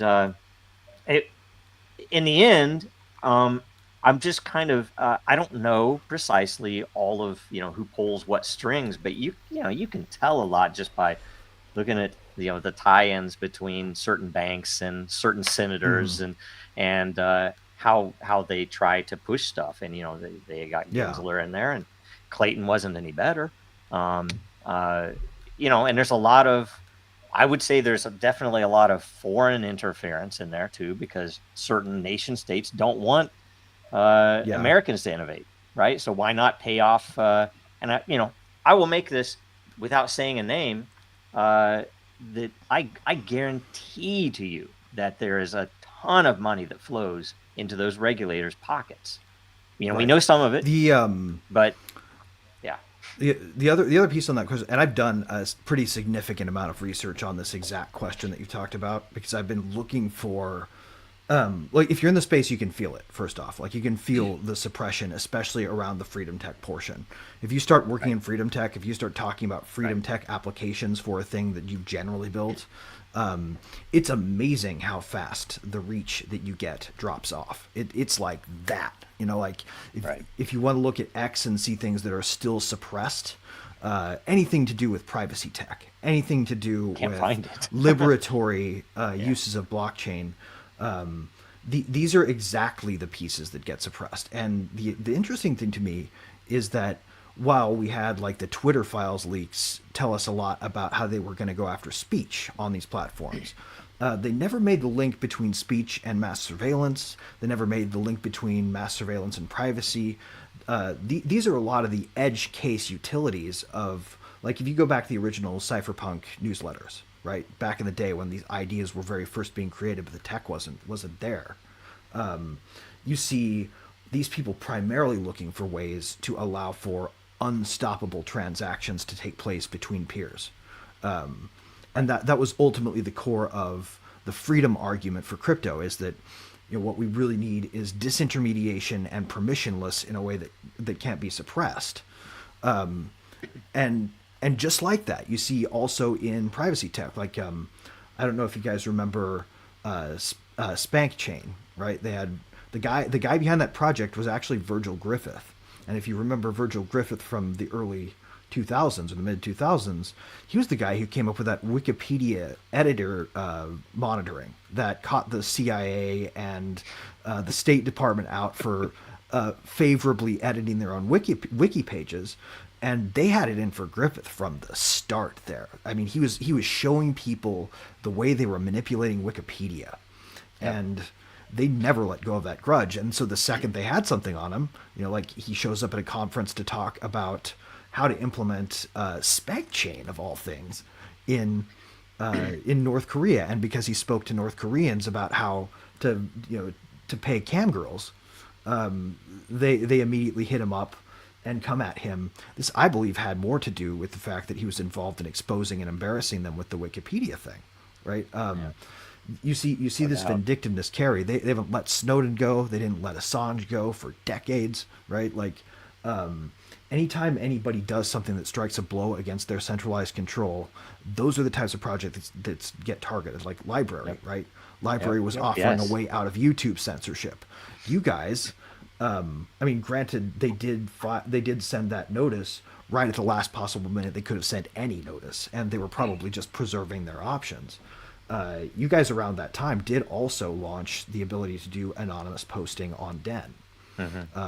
Anonymous posts to social media sites is something they deeply dislike, especially when it's protected at a level where, like, if they call you up, you can't even unmask them. Right. And something else to note that this is on the edge. Like, this is stuff that I have no way to substantiate whether this is the case or not. Mm-hmm. But all the points kind of call it out that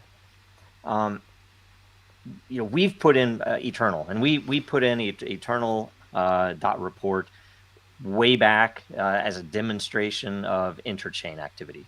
The ability. And for people who don't know what this is like a tool that's sort of like archive.org, but it's backed by a blockchain, so that you can't even fake the archive after it's been submitted. And it's free. And it before Elon Musk turned on all of his bot charges, it would store tweets. So we were the only place that you could get a provable copy of several historical deleted tweets, and it was a neat thing. And it was all free, right? And we put it in place on purpose. And at Eternalize, this was a great thing to at. By the way, that was a great branding piece. Yes. Well, that was by the way, again, that was someone out there. It wasn't even us. Right. That was you guys. That built the original bot. Yeah. We had our bot was banned because it would quote the tweet that was stored. And at the same time that John McAfee was banned, we quoted his tweet, so they banned us too. So we never got our bot back. But this community bot was running, and my theory is that this blockchain, Eternal. Otherwise, blockchain is one of the few defenses we have against Orwellian reality, that they want to be able to change history, and we've seen this several times. Right. In the early days, I was kind of naive about that. It was like, surely in America, they're not going to try to suppress the recording of history. But that very well is another reason that I do, in my mind, think that and utility is the other, because they go after Library, they go after Ripple, they went after us in the States. All the while they're meeting with Sam Bankman-Fried, It's Right. the craziest clown world thing you could.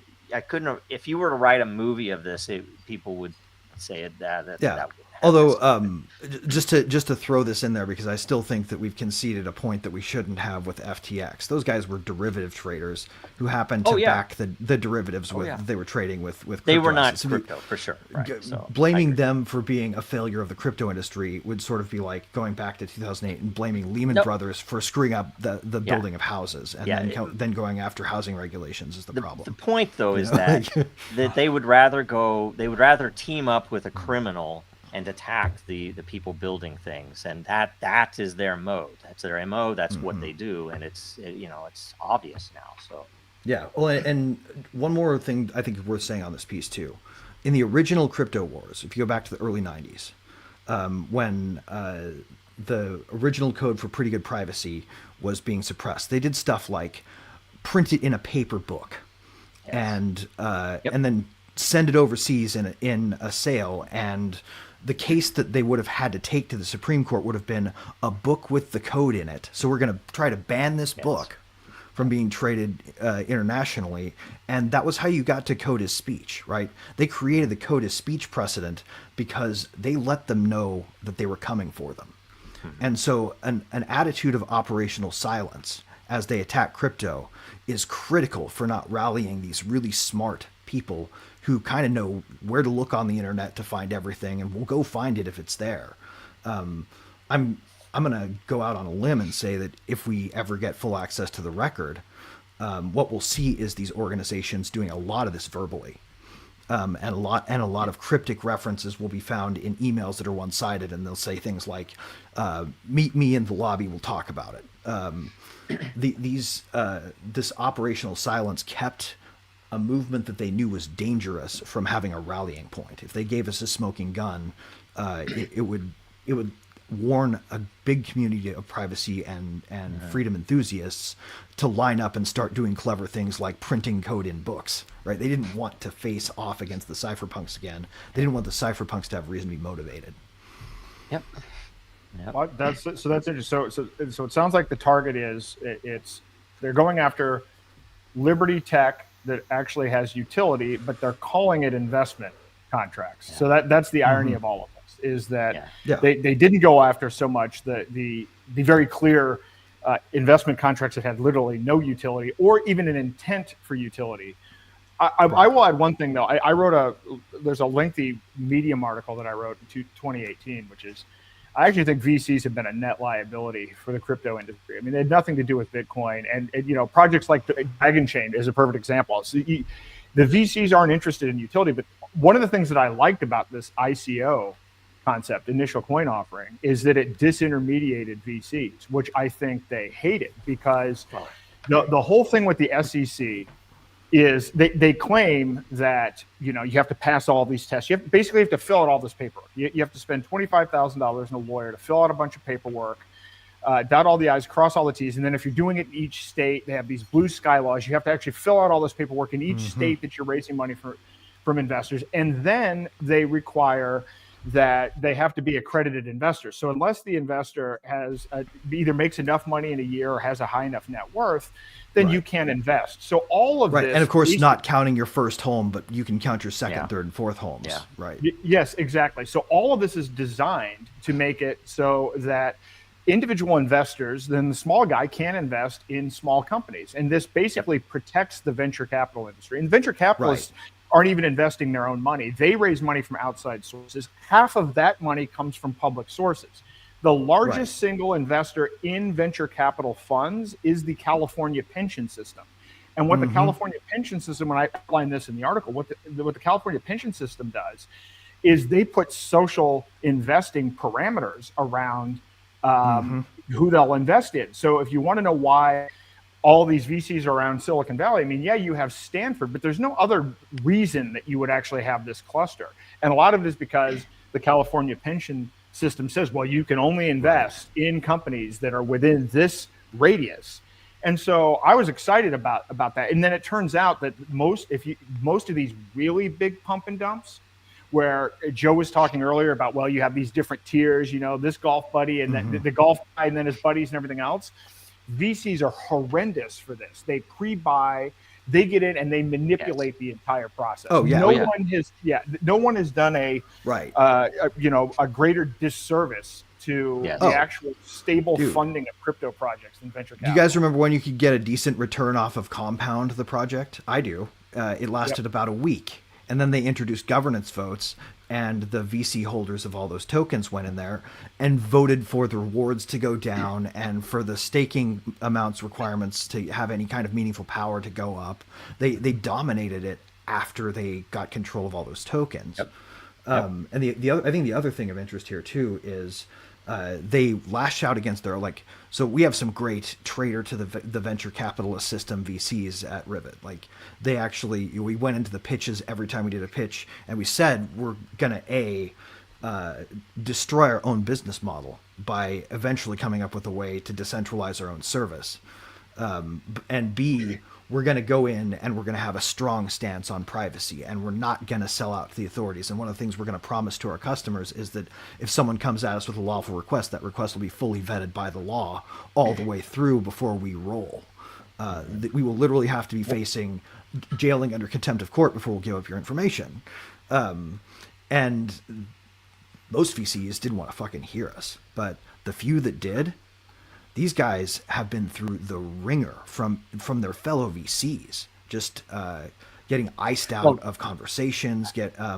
They defended this pretty aggressively. So even from the VC side, if you get a good one, those guys got ostracized if they turned code and went for the side of good.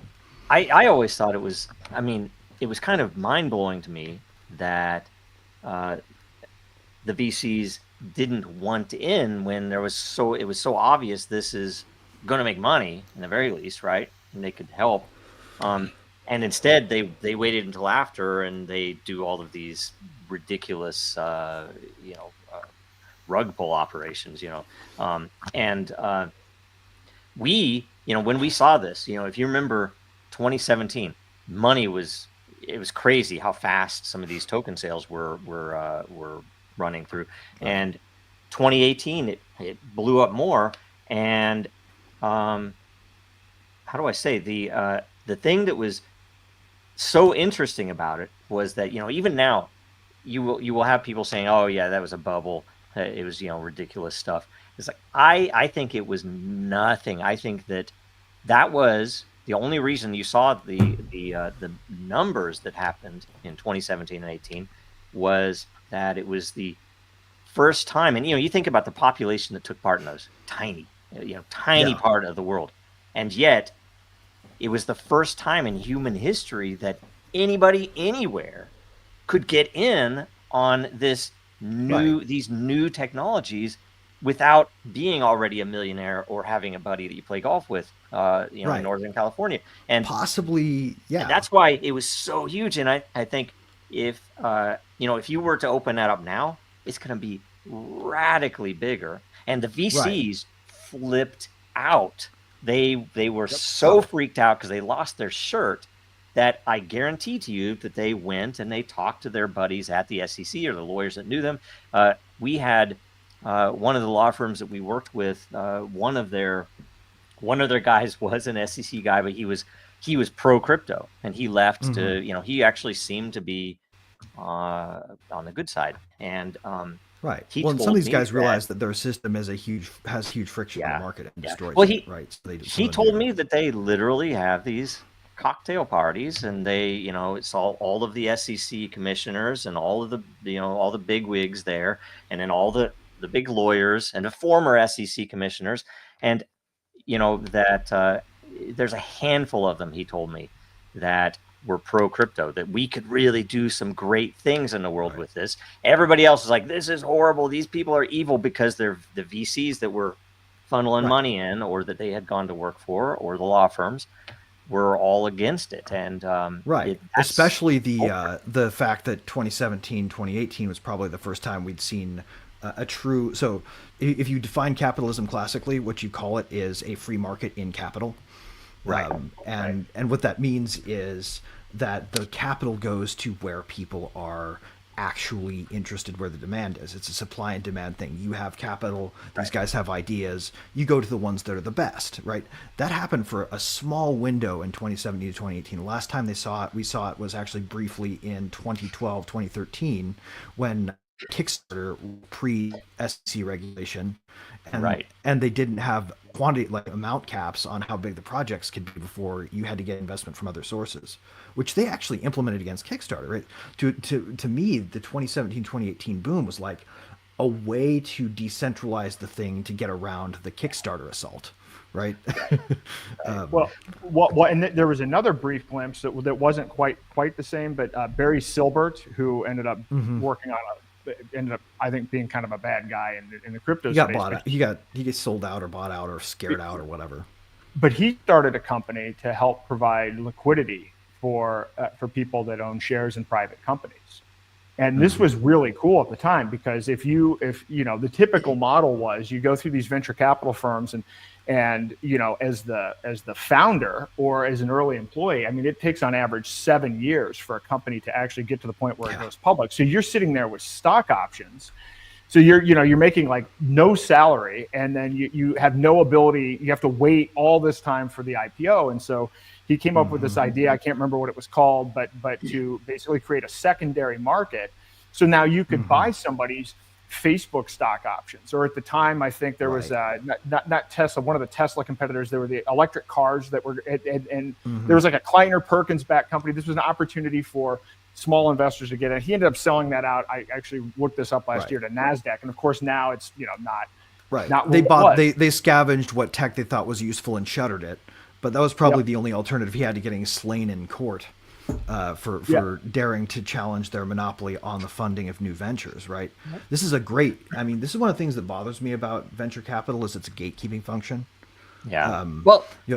Let's say you wanted to, like, one idea that I had for Kickstarter that I literally almost put on it right before those regulations came in. I was like, fuck, I can't do it now because I can't fund this. Was to go ahead and launch a car into space, a DeLorean actually, with a couple of M drives hooked to the back. I was going to build the hypothetical tech that you could use as advanced propulsion. I was going to fly it in front of the moon and let citizen scientists tell me if it worked by flipping it on. Right? If the DeLorean changes trajectory, then M drive works. Scientific debate over. Right? That was the idea.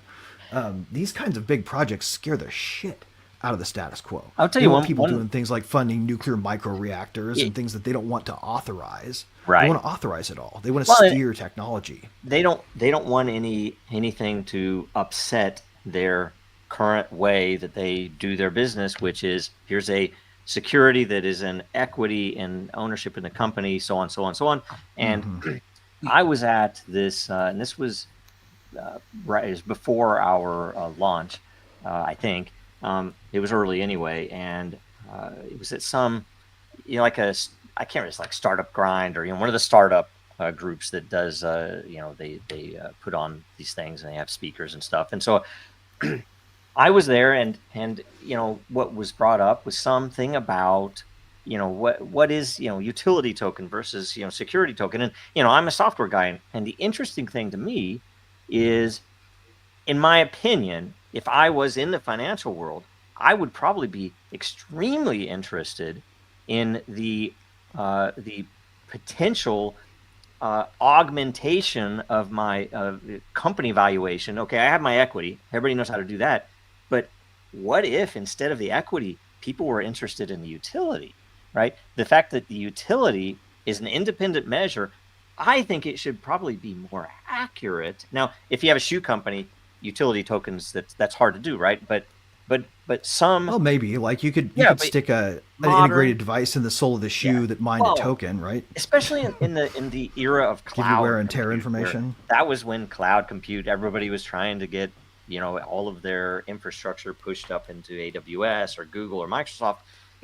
It seemed to make sense that this is probably a better, a more organic way to determine the value of a company and what it's doing, right? If you have a token here and people are actually buying it to do things, and you know what? I mean, the SEC brought that in against me and said, you said this about, and it's like, Yeah, and I would say it today. We have a Right. utility token, and I was trying to describe how it's a, this is a new world. This is not Right. this isn't the 30s. It's So- it's the idea of exchange in the more. This is something that's beautiful, I think, about blockchain in this sense, right? Is if you look at the idea of exchange, ultimately markets were markets in things and commodities and everything. The freedom to exchange, the freedom to give and receive value, is how you create wealth, and ultimately. This idea that financial markets and trading this particular type of instrument that they wanted to classify all crypto tokens as, these were broken systems because they required this archaic oversight. And granted, the archaic oversight hasn't been useful since the days of financial information only being in the Sunday paper, and the people who did the actual trading knowing what was going into that paper before you called them on Monday. All they had to do was miss your phone call, and they could front run you. And this was the original meaning of information asymmetry. If you read the Pecora report, it was literally like, well, my broker would dodge my calls after he got me into this thing. He'd go sell his, and then come back and take my call, and I'd give him the order to sell, but I'd already be in the loss because all the insiders had already traded. Well, if the ledger is public, then the idea of information asymmetry comes down to milliseconds, and you can't hide it. It's right? not that you need someone to come tell you that you're that these assets are trading. All you have to do is have an automated alert set up, and you can know independently that this asshole's dumping. I need to dump too, right? None of this stuff that the SEC was created to stop is a problem of modern technology. In fact, this technology is meant to address the concept of information asymmetry at the base level, to where you don't need a lawyer and $50 million to invest in legal fees before you can do a project. And it was supposed to free it for people. And I don't know if the purpose behind it is to not free it for people, or if because they make so much money at not freeing it for people, they just don't want to let it go. But the bottom line is, this threatened their one-trick pony of rent seeking, and ultimately, I think this is what is at the heart of their hatred for it. Yeah. So this initial letter that you got was in 2018. So it takes about 7 years to replace all of the cells in the human body, and that's about how long this has been since you got the first notice. So what's been going on for these 7 years? I had not thought about that. I could theoretically be Theseus Joe and could just say, "Hey, that's not me." Exactly, Right? You're a different person. Exactly. Wow.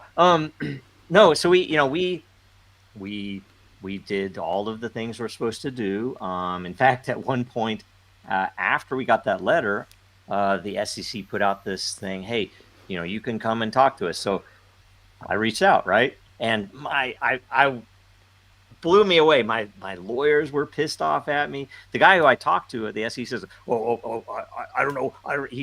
He couldn't get words out, that he couldn't talk to me or something. And I'm like, yeah, I called to see what I can talk to you about.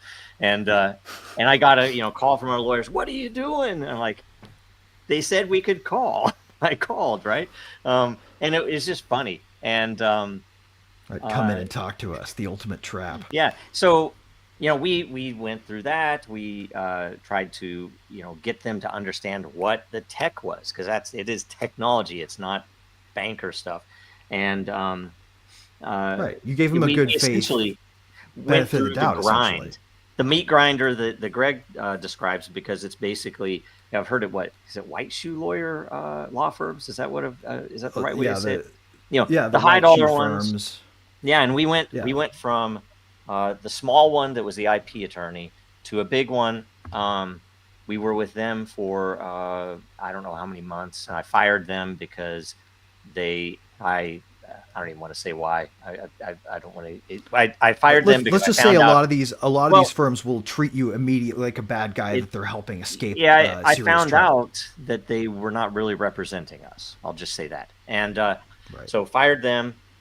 And by this point, I got smart. I understood a lot more about it. I would make sure before I fired them to find out, okay, what's our bill right now, right?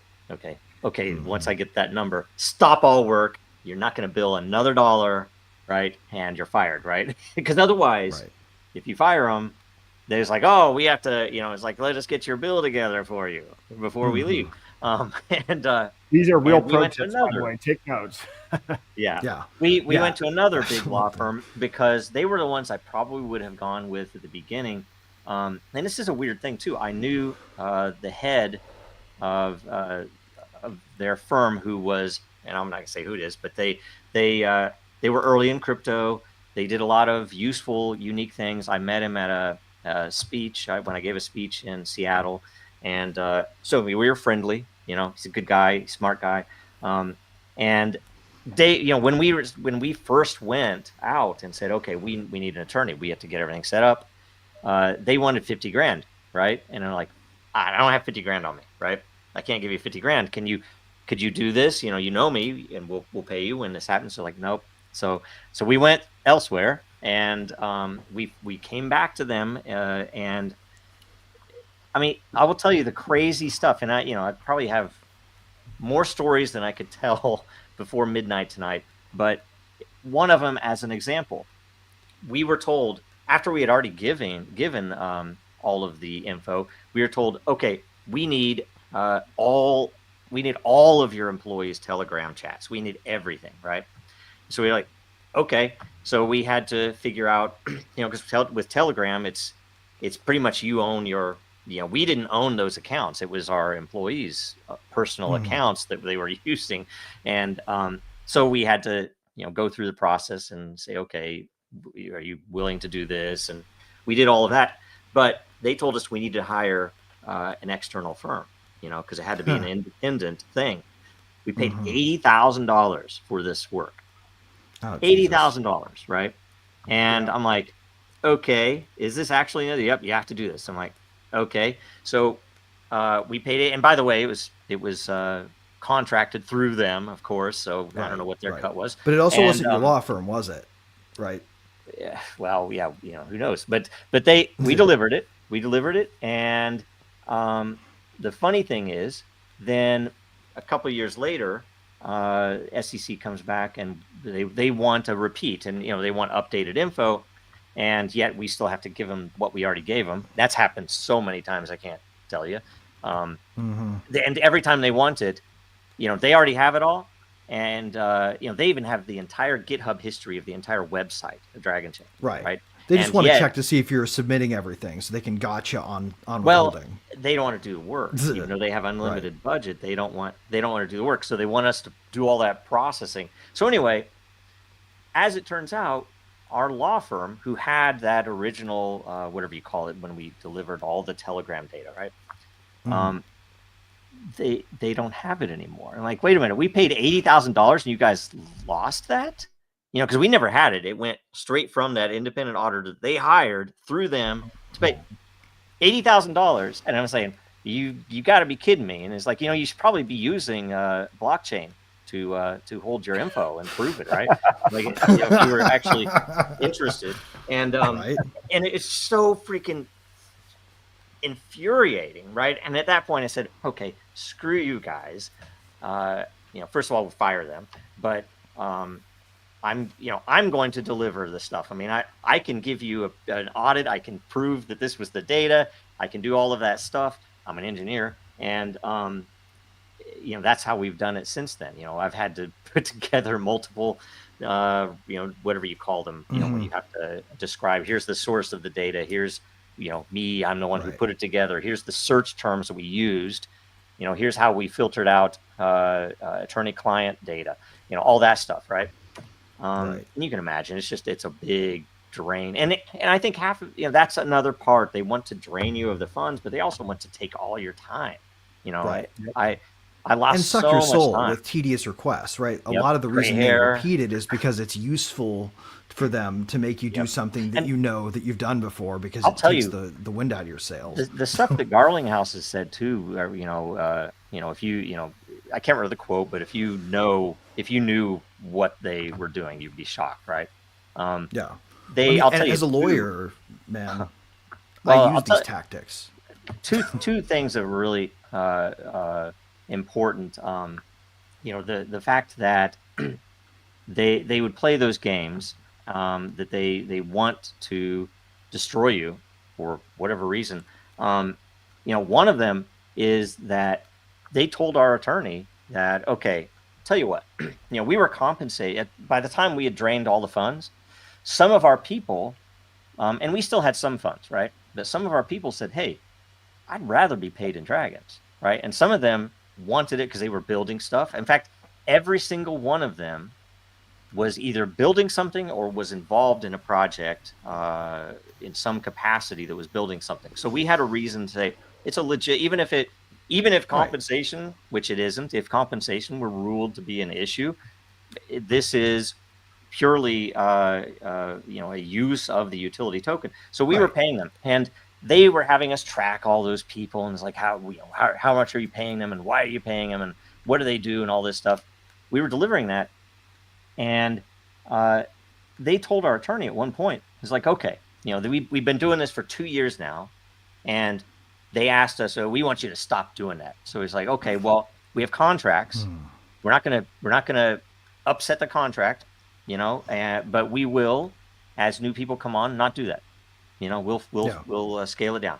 And plus we wanted to just like, hey, be friendly, please, but they told our attorney, as long as you guys keep doing this, we don't see an issue. We're probably going to just drop this.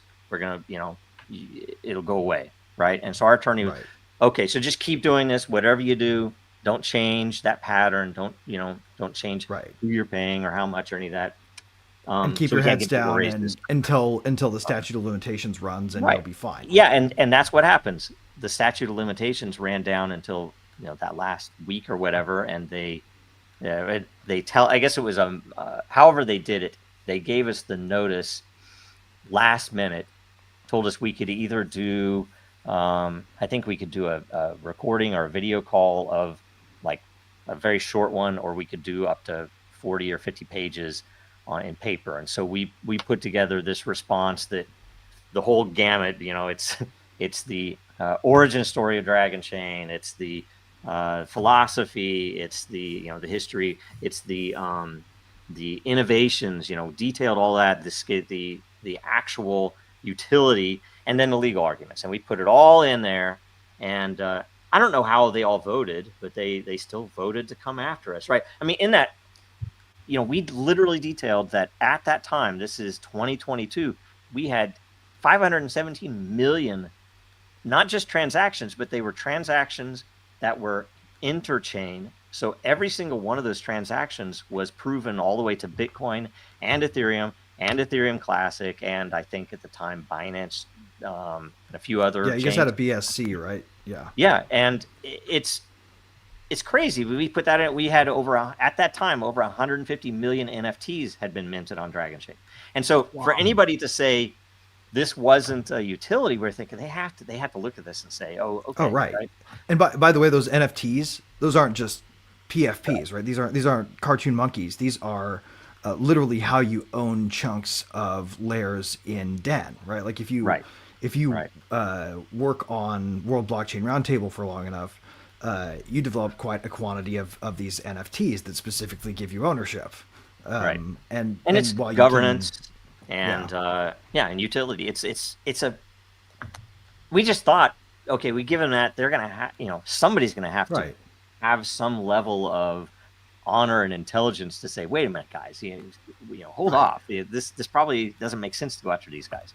Right. And a lot of your strategy too, to my mind, and I don't know if this was intentional or just incidental, was to amplify the amount of utility you got from it over the time you were being investigated, so that more and more it became obvious that this wasn't a series of investment coins where what you're doing is you're representing the instrument known as a securities contract in software.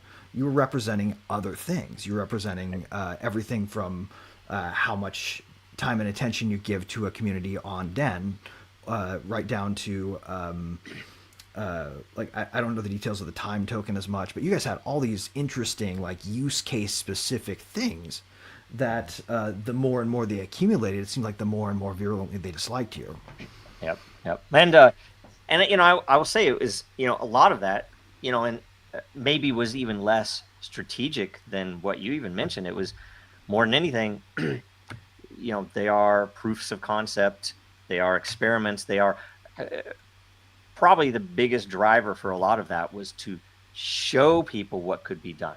Because I'm a firm believer that you give somebody an abstract concept and they're like, oh, that's cool, but they can't quite feel it. They can't associate it conceptually with what they do, what they care about, unless they see a concrete example of it. And then we saw this at Disney, where someone would call me from overseas and say, "Hey, you're the blockchain guy." It's like, yes. It's like, I think I could do this. We had at Disney, we had the largest, the number one and the number two educational tracks in the entire enterprise, the entire corporation worldwide, where they had this thing called D-Learn, and people would go and learn different things, and it was a very smart way for them to expand everybody's skills and understanding. But we had a course that was on the technical side and how Dragonchain and blockchain worked, and then one that was on the business side. And we'd have 200 people attend those every month, and it was really pretty amazing. And the beauty is it would draw these people in to say, I think I need this, and they would every time come to us and say, I think this is a stupid idea, but I think I could use it this way. And we were like, no, that is brilliant, right? Every single time they were spot on exactly what they should be thinking about, and it was amazing, right? And so, when we got out, we're like, okay, we built Eternal, we had to build Den.social, we had to, various things with customers that were rolled out, and all for naught. Right. Every example of you guys building new technical capability into the software was more opportunity for them to say, you guys were using the ill-gotten gains of your investment to expand your business, rather than see that what they were looking at was proof that their theory was wrong. And that's the other thing too. As further evidence that their theory was right. I have various people in my sphere that always tell me, because I don't say this enough. We held still 45% of the tokens. We used those. We used them building various things. We've used them for fees for the projects that we built. We've never sold a dragon. That's the weirdest thing too. And I somewhat think I'm probably, you guys probably all think I'm extremely naive. I could have built, we had a market cap in the billions at one point. I held, and this is a funny story for people who aren't in crypto, that how interesting this is. Our office was a WeWork, and the WeWork in Bellevue was just all glass, right? Cameras everywhere. I couldn't, for example, initialize a hardware wallet because of the cameras, right? I'd have to go home, get in a closet, with a flashlight or something. And I, at this time, had a hardware wallet where all of the funds and the of the company were, we had some in the bank, and yes, we had multiple banks closed out our accounts without, more than 2 days notice. But that's for another day.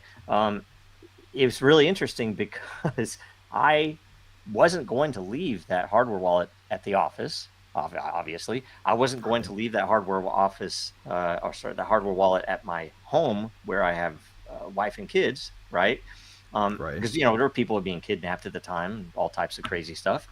So I carried that wallet under a concealed carry, permitted. I had a permit, but I would carry that hardware wallet around with me, and people who knew me knew that I did that. Because we couldn't leave. I didn't want them going to my house and saying, where's the wallet? They have to know, they'd have to come through me.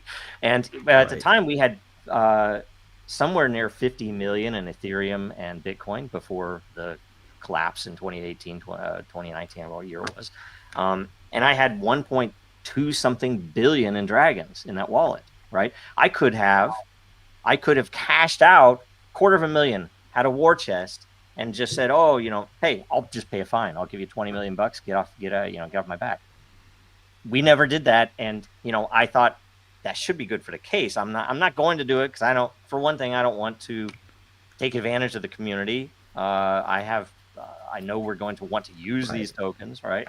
Well, ultimately, their goal was to destroy your reputation. Even if that got you off the hook, it would have killed your endeavor. Yes, and that was really what they were trying to do. That's true. And I mean, I prefer this way. I prefer doing what I'm supposed to be doing what I say that I'm going to do, and we'll see if and I'm pretty radically confident that we're going to win this. I mean, they're showing so many signs of weakness now, which they're going to have. Right.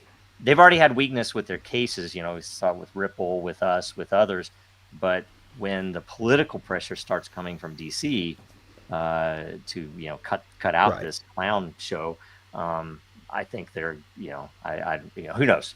I don't want to say anything. This is another, actually, just on another point here. This is a really great example of this 11th hour bullshit coming out of the current administration. That in like literally less than a week and a half, the two primary crypto haters at SEC will be retired. And yet they're pushing litigation against you, trying to get, I mean, they fought to try to get this shit into court before Donald Trump took office, right? Like, they were trying to shove it down the throats of the system so that by the time somebody else was in charge of the SEC, the case would already be underway, right? This is part of the strategy. Right. So things can change now, but these last little days of war, being targeted against, everybody from, well, I think they went after the forced sale value of X because they missed a filing by one day or something.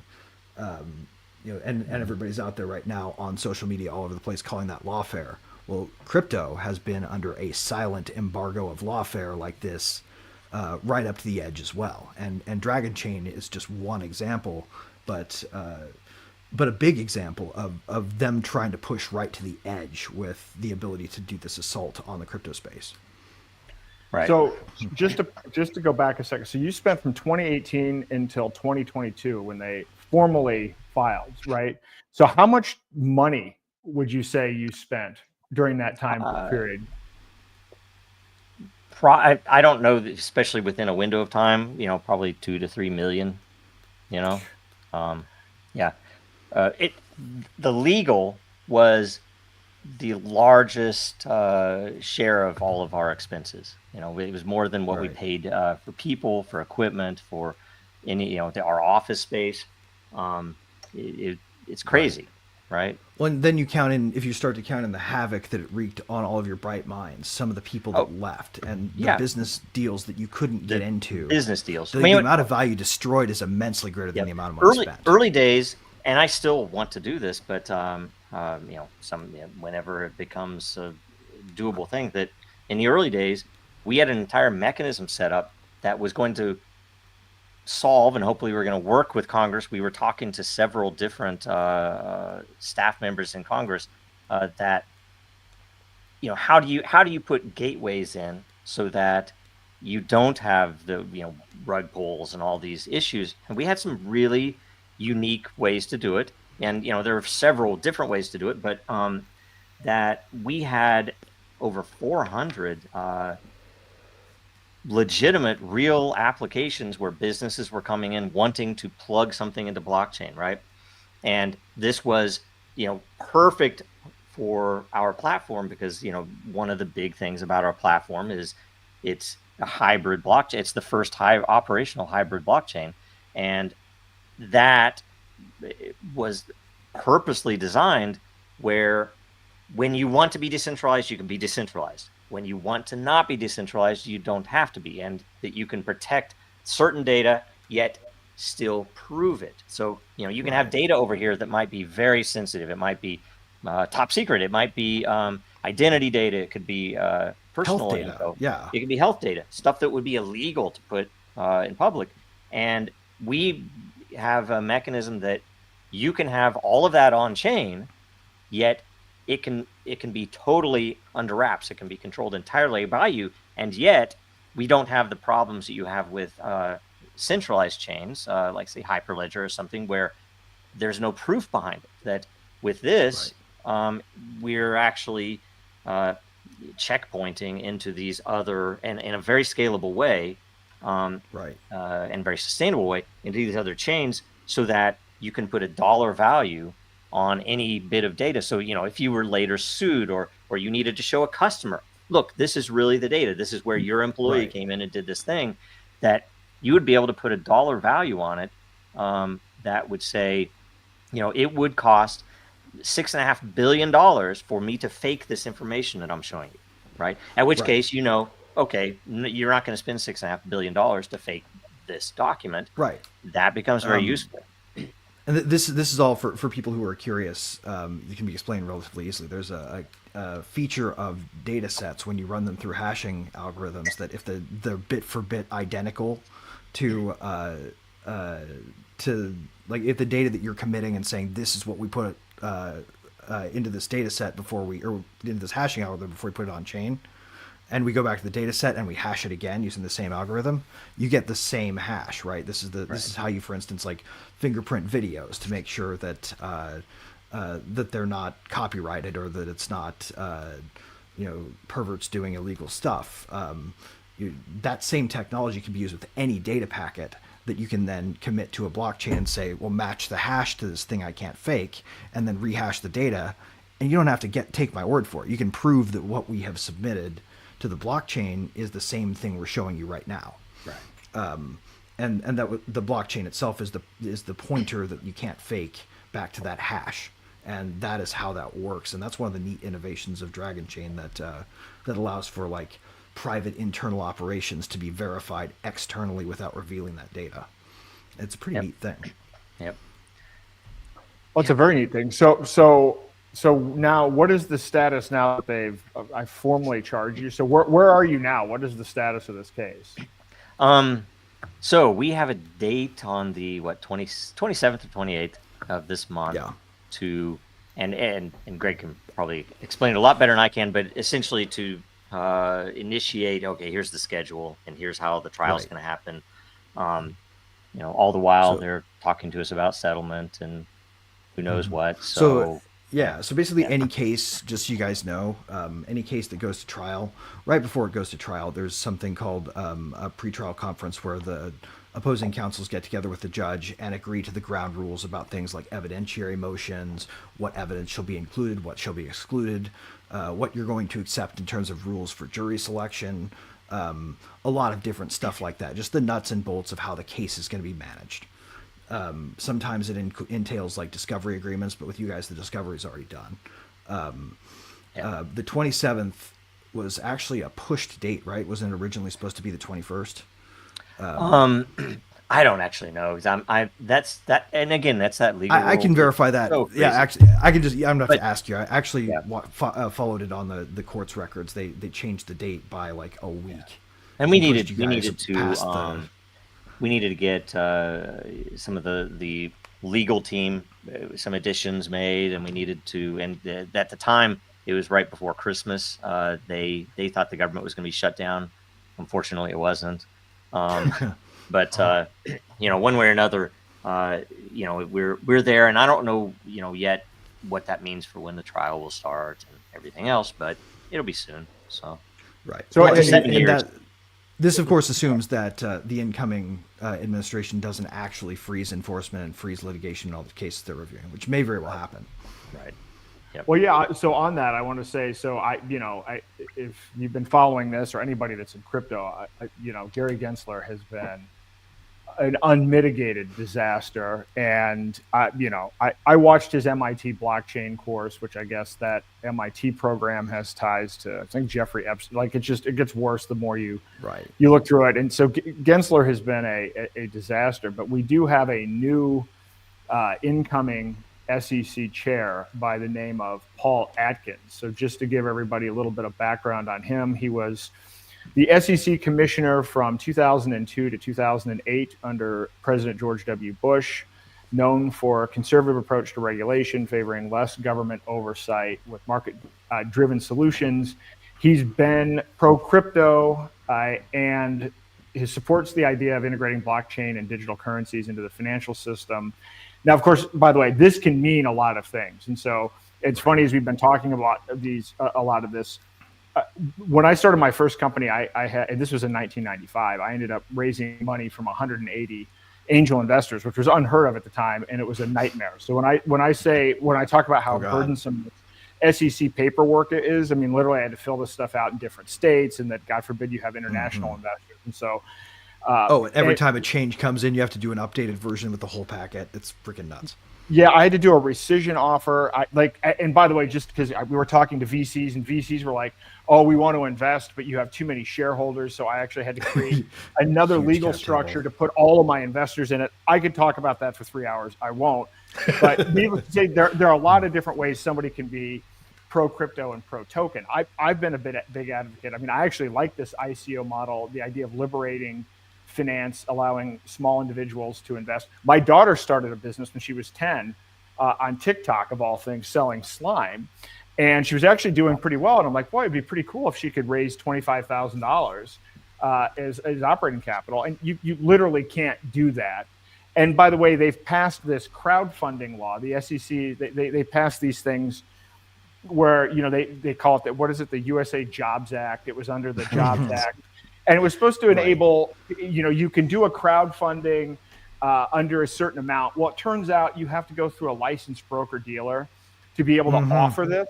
And it turns out that the acceptance rate of a broker dealer is less than a venture capital firm. So you are less likely to get a broker dealer to be willing to help you raise a small amount of money than you are to raise venture capital, which is very difficult in and of itself. So it solved no problem. And it turns out the only people that ended up using this crowdfunding thing, the use case was somebody that was already raising money from venture capital. You could then tack on and allow additional investors to invest alongside venture capitalists, inevitably not in the very early round, right? So it didn't solve anybody's problem. Right. So it became a cynical application for a market validation tool. Essentially, they would use crowdfunding as a way to test the market viability of an idea. Exactly. So this guy Atkins. So I don't really know that much. So he's been involved, co-founded something called the Token Alliance.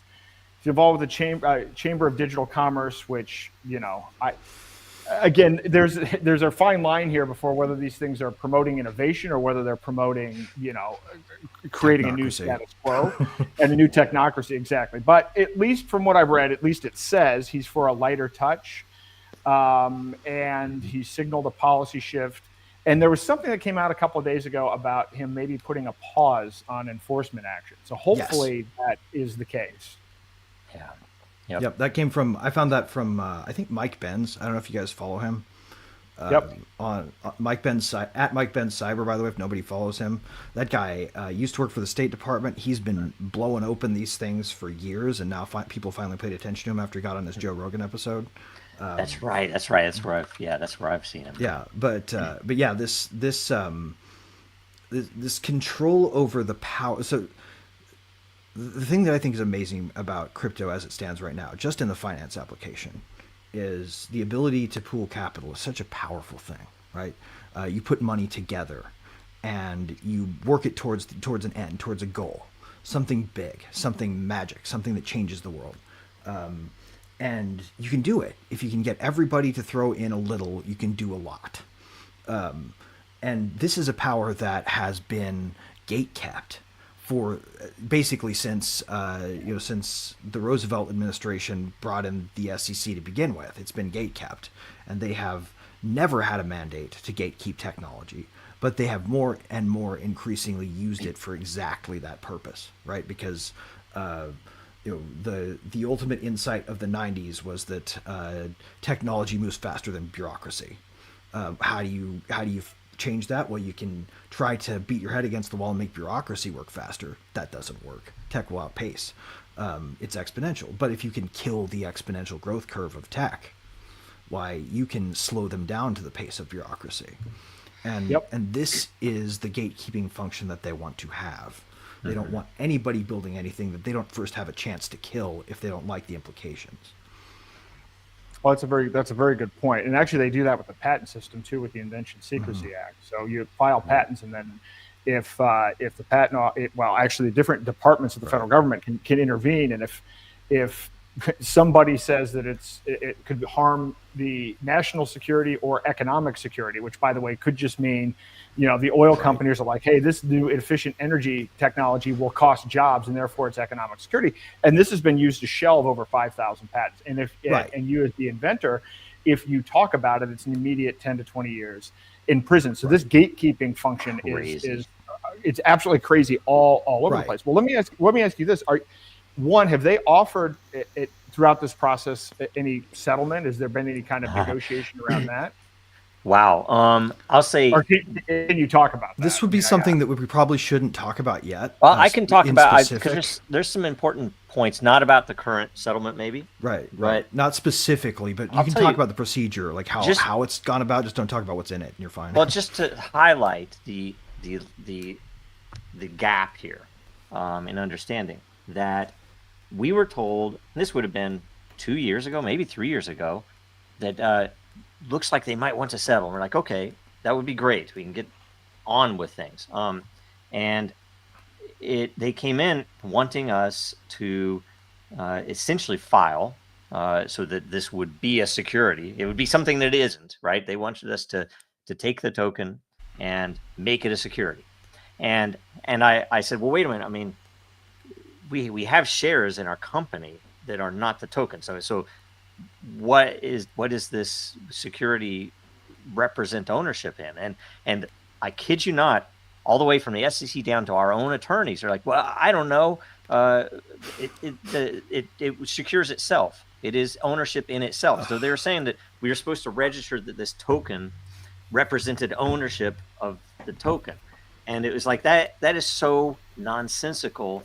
And so we just said, and I tried, back then even to offer, here's what we could do technically and still honor what we have and what it is that maybe they would be okay with, but it went nowhere. And the last thing they wanted you to do is convert your company's actual equity into tokens and then merge them. That would have proved the point that they weren't in fact equities to begin with. Yeah. Well, and and then the most recent, it's gone back and forth, and after everything comes out, we'll give it. But it is the absurdity is immense, and we have a quite a bit of things in that story, and they're great indicators too as to what they understand about the project and what they understand about the case, their own case. That it's kind of it's been enlightening, some of the stuff. Well, one thing I will say about what I've seen so far is it seems like the main thing that they want to be able to do is walk away from this killing future progress for this business. They want to make sure that Joe and Dragonchain are a dead letter entity that, just like that t-shirt company in downtown Lawrence, Kansas, may survive the litigation de facto, but loses their ability to do what they want to do in a way that destroys the innovative potential of it.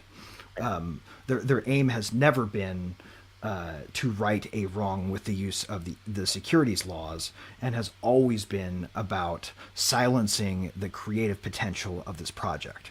And that's what they've been at. They've been trying to silence the creative potential of projects. Like, they got Library. You don't hear about... and that was such a...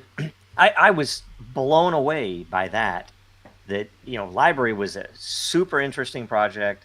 I've talked to Kaufman a number of times. He's awesome. He's been on the roundtable a couple times. It's just crazy to me that and that was some of it's like, why would they go after of all? It's like, well, okay, they're. I mean, he's a teddy bear of a man. competition. That guy's just a nice guy. Like, obviously not out to do anything fucking sinister. Yeah. And they built real tech. I am asked, what's the biggest takeaway, right? And it becomes a very metaphysical thing, because it's about my recognition. I was very naive when I came out. I thought, okay, this is America, this is tech, this is cool, this is fun, and we're gonna do right by everybody, and we're gonna build what we say we're gonna build, and we're going to do all these things, and now I'm on the point that I've told our attorney, is like, it's like, we could do all this stuff, but have you ever considered holy water? Because I think if you bring holy water into one of these meetings, it might actually have an effect. And, you know, Right. he laughed, he cracked Some up. And it's like, garlic and silver too, right? The thing that's really interesting to me right now about this case in particular, and that Dragonchain is uniquely positioned to do for the whole crypto space with this litigation, in July, it was July or June. I think it was late June, early July, maybe late July, early August. The decision came down in Loper Bright, and Loper Bright was, for anybody who follows regulatory law, a big deal in the sense that they struck down this thing called Chevron deference.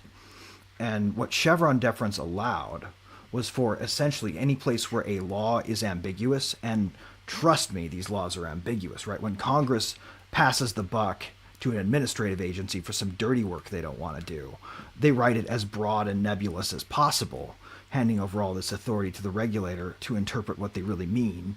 And then the regulator had this Chevron doctrine that allowed them to say our interpretation of these ambiguities, whether or not it's the best interpretation of the law, is the interpretation of the law that the judge in any case challenging it is required to hew to fully deferently without doing any analysis. So you can have Gary Gensler for three months before he does his first crypto filing, do a series of speeches and open letters in which he cites each one subsequently, making each time the citations look more and more official. The first time they file a case against a crypto company, they'll say our justification for our authority to do this is cited here in this opinion letter we wrote that cited nothing but a speech I gave, that was also citing a speech I gave. And our authority extends essentially under Chevron. They never had to say Chevron, but it extended under Chevron to we interpret the ambiguity of the 1933 and 34 acts having no concept of technology, computers, blockchains, digital anything, to extend to this because I said so. And the courts were not allowed to challenge it. And so all these cases that came down before Chevron got overruled were living under the auspices of Gary Gensler's speeches were a viable source for the SEC's scoping its authority accordingly, right? And now that's not the case. They haven't had a major case happen since that happened. And I think that has been by design. But I suspect that if this were to go to trial, that a Chevron-based argument that says you have no business doing this, that authority wasn't granted you. Show me any kind of act of Congress that did. The courts are now required to interpret the best interpretation of the law where there are ambiguities. And they would look at this and go, I don't see anything in the 1933 and 34 acts or amendments thereto since that say digital assets are securities and we have the authority to regulate them. Congress would have to act to give them that, and they haven't. And so ultimately, the whole crypto space has been suffering under the yoke of Gary Gensler based on his speechifying powers. And now that is no longer there. And I think ultimately they're getting saved by the bell if they back out of this litigation. If the SEC under new leadership says we're not touching this with a 10-foot pole, they save themselves a negative precedent where in fact you win this argument. And under Chevron going forward, there is no deference. And if Congress wants to give them the authority to regulate digital assets, then they're going to have to give it to them. And up till that point, they don't have the authority. And I think that's really the key here. Yeah, that's great, and that applies in a lot of these cases too. I'm hoping that this is the same with Ian and many other cases. I mean, this is a.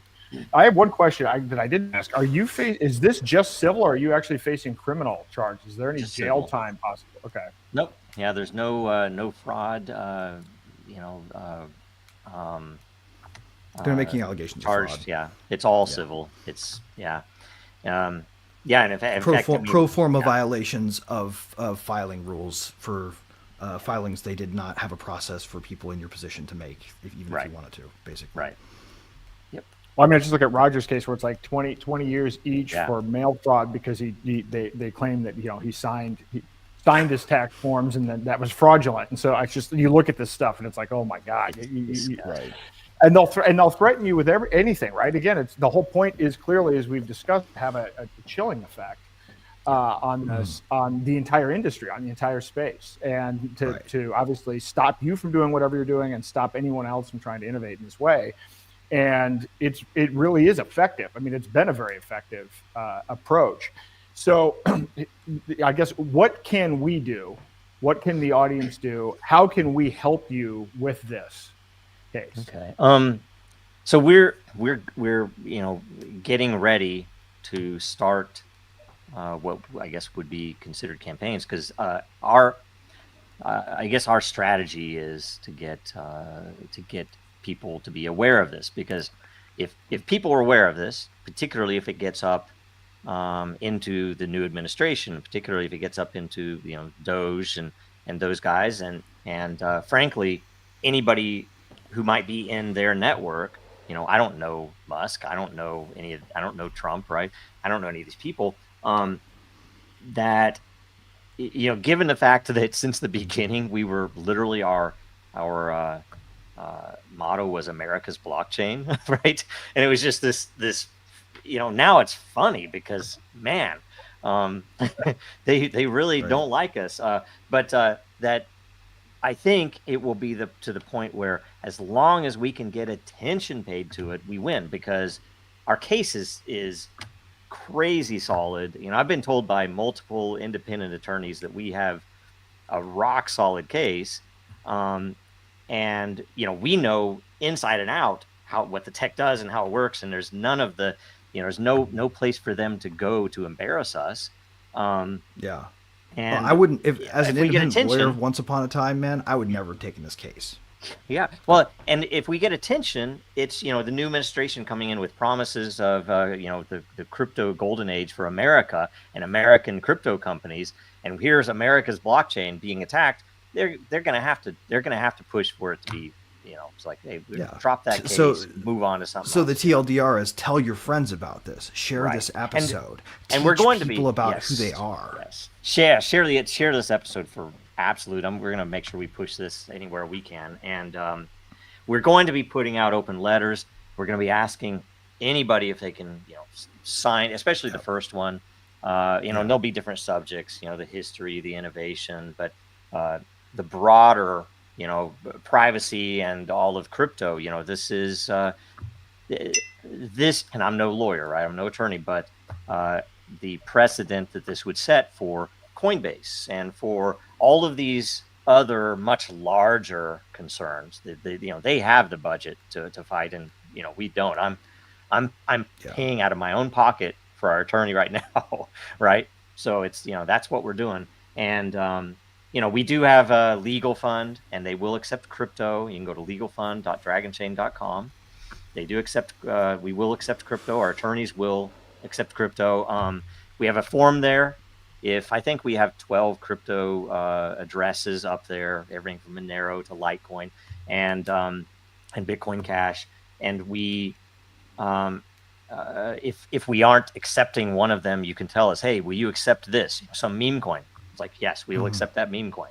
You should fill out a form and we'll do it. And they can also with credit card, right? But either way, the important thing is that when we start putting these letters out, we need as much attention broadcast from this as possible. We have a couple of other ideas that we think will help. Right, and moreover, like, not just that, but you avert the ultimate harm if you help us do this, right? If you get the word out and you talk about it, you sign this letter, you get other people to sign it, you keep the thing from dying in the dark. You're like, I don't know if you guys ever watched the Citizen 4 documentary. One of the biggest concerns that Glenn Greenwald had for Edward Snowden was getting a name out there, getting his face visible, because that would protect him from nefarious actions by the authorities. Dragonchain is low profile, right? Not a lot of people have heard of him. Not a lot of people have heard of Dent. Not a lot of people have heard of this thing. The more people hear of it, the more protected we are from bad action by people who recognize the difference between operating in the dark that they currently operate in and operating in the sunlight of attention. Yep. Well, that's good. Well, so if you put together a website, I will obviously I'll sign the open letter, but I'll share it around. I'll send it to my email list. I mean, So I travel all over the place, as you heard at the intro. And in fact, right now I'm wearing I just got my new Free Roger Day One shirt. And so every talk I give, I talk about. Unfortunately, I started this to try to help prevent this, and first it started out with just Ian, and now it's Ian and Roger, and then I'll add you as well, so that when we're tabling or whatever, we can promote this and get the information out there, because I think this stuff is critical. We absolutely have to take a stand on all this and raise awareness. And to the extent that, but the challenge that I have is, on the one hand, I talked to Vivek and he read my book, and on the other hand, I'm looking at this Trump administration and I feel like we could have technocracy crammed down our throat in the next 6 months. So I'm kind of like there's a part of me that's like I'm screaming on this one hand, and then on the other hand, it's like, well, we need help on some of these other things. And so that's you just have to, and I've thought that too. We have to leverage what we can, and that'll give us the ability when that because that technocracy will come whether or not Roger Ver is pardoned, but hopefully he gets pardoned, and then we can work on the technocracy. Well, I mean, and that's the other piece too, right, guys? If you're looking at the big picture and you're going, how do I fight this fight?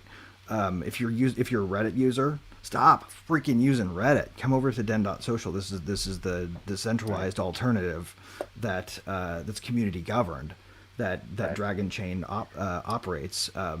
You can go over there and you can get all the benefits and enjoyment that you get on Reddit, minus the evil, and you're helping support the cause as well. I think we even won the Reddit scaling hack off, and we got nothing from it. But Alex Ohanian has a firm, staunch belief against anything that Aaron Schwartz might have appreciated when he was still part of the company. Yeah, it's too bad, right? Well, and this is not investment advice, but it is interesting. I'm looking at the price. Dragonchain's up almost 5% today.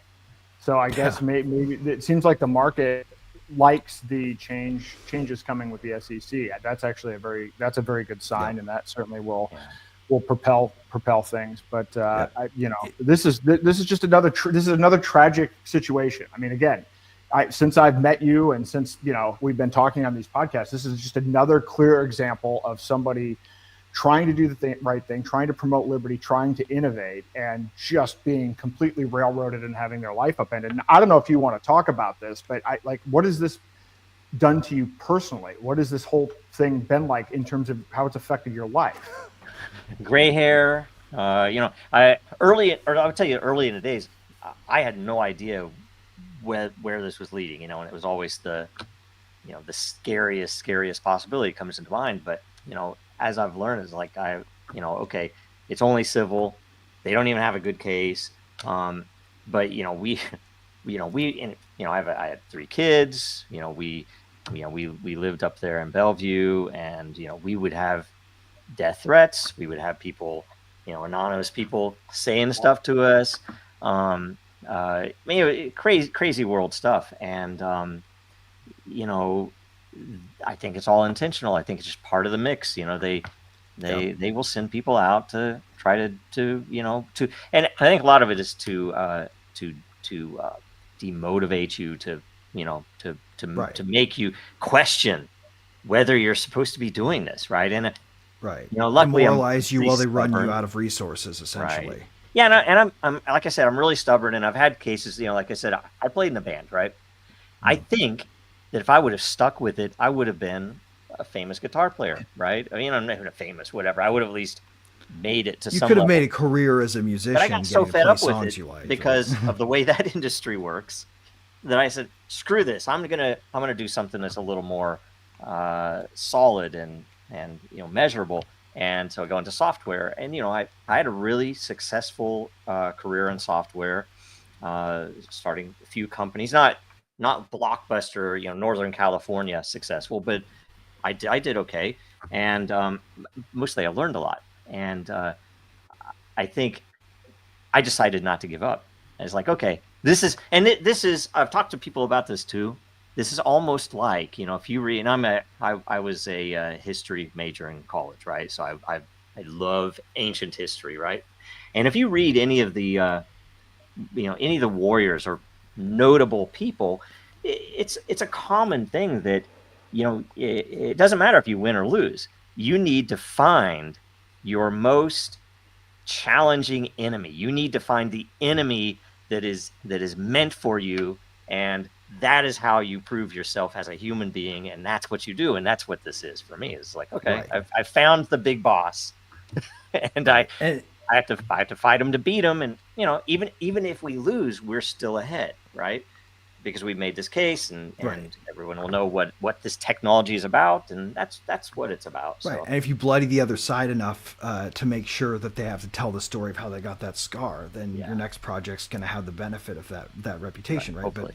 But I think one of the key things too that people should keep in mind is this isn't just about the damage it does to Joe and to Joe's family and to his friends and to his business partners, right?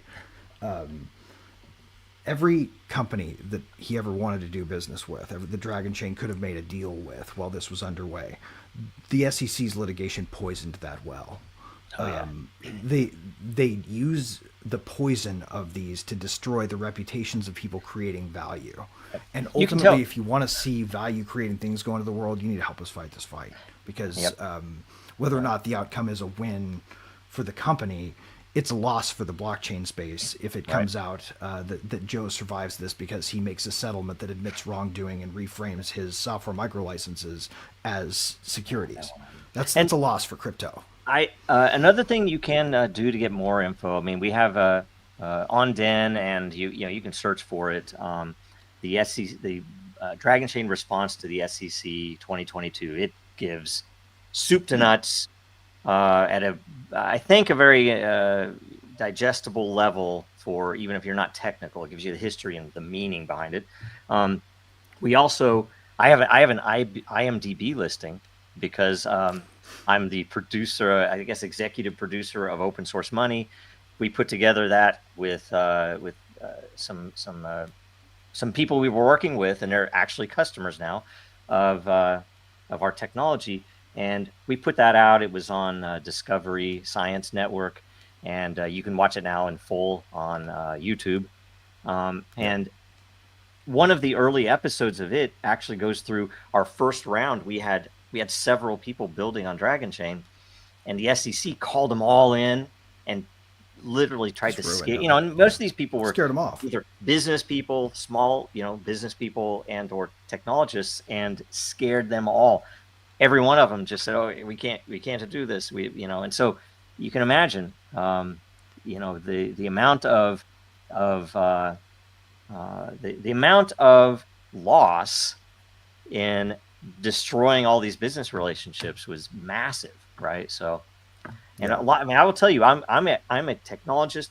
The projects that we brought in for a reason. They were legitimate and had very unique angles on their various industries. We were excited to build these things because these guys were going to do things that hadn't been done before, and reshape history of the way that people think about certain sectors and certain businesses. Yep. Right.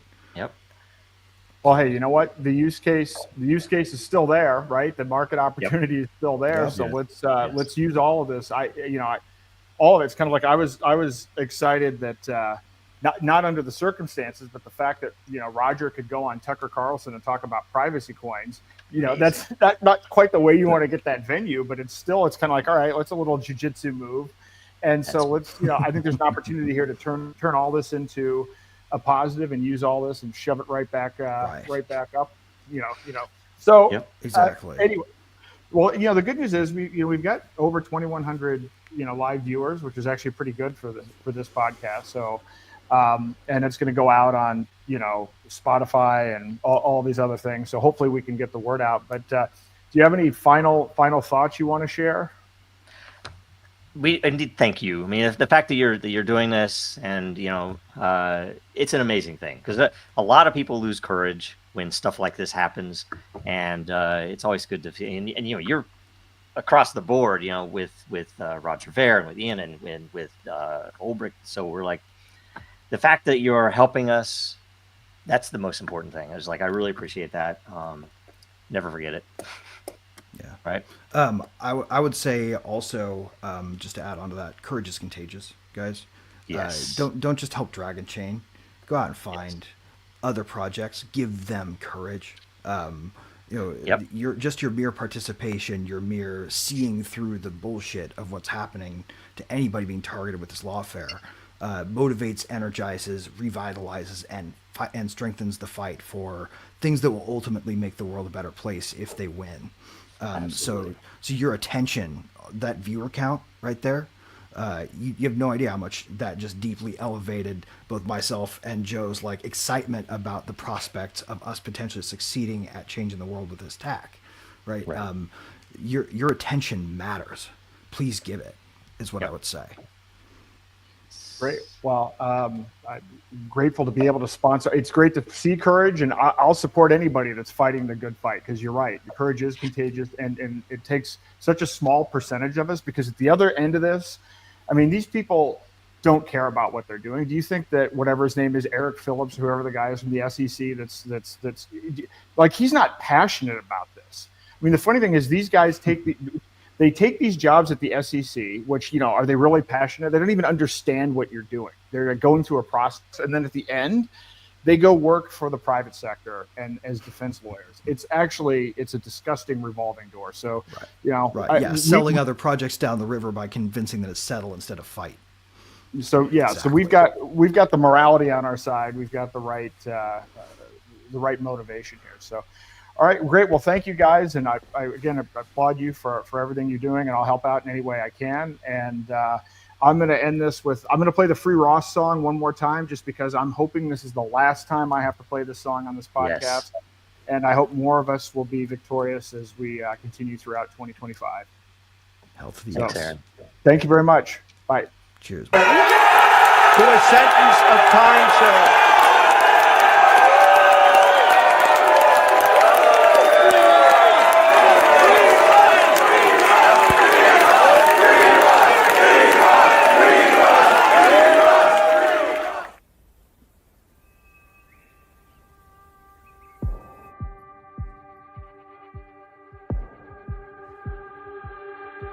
Is there anywhere on earth where a man can still be free?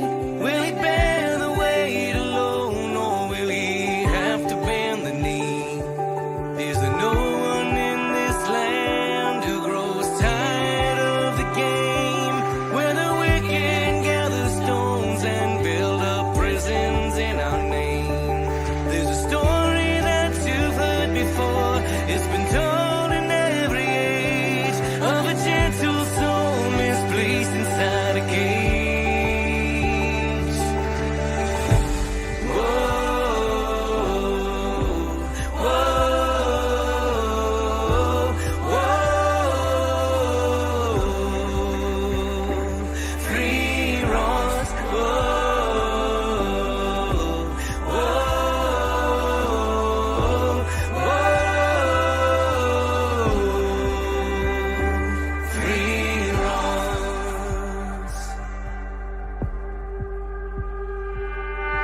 An honest and philosopher, embattled by the steel of a sail designed to force all men to kneel.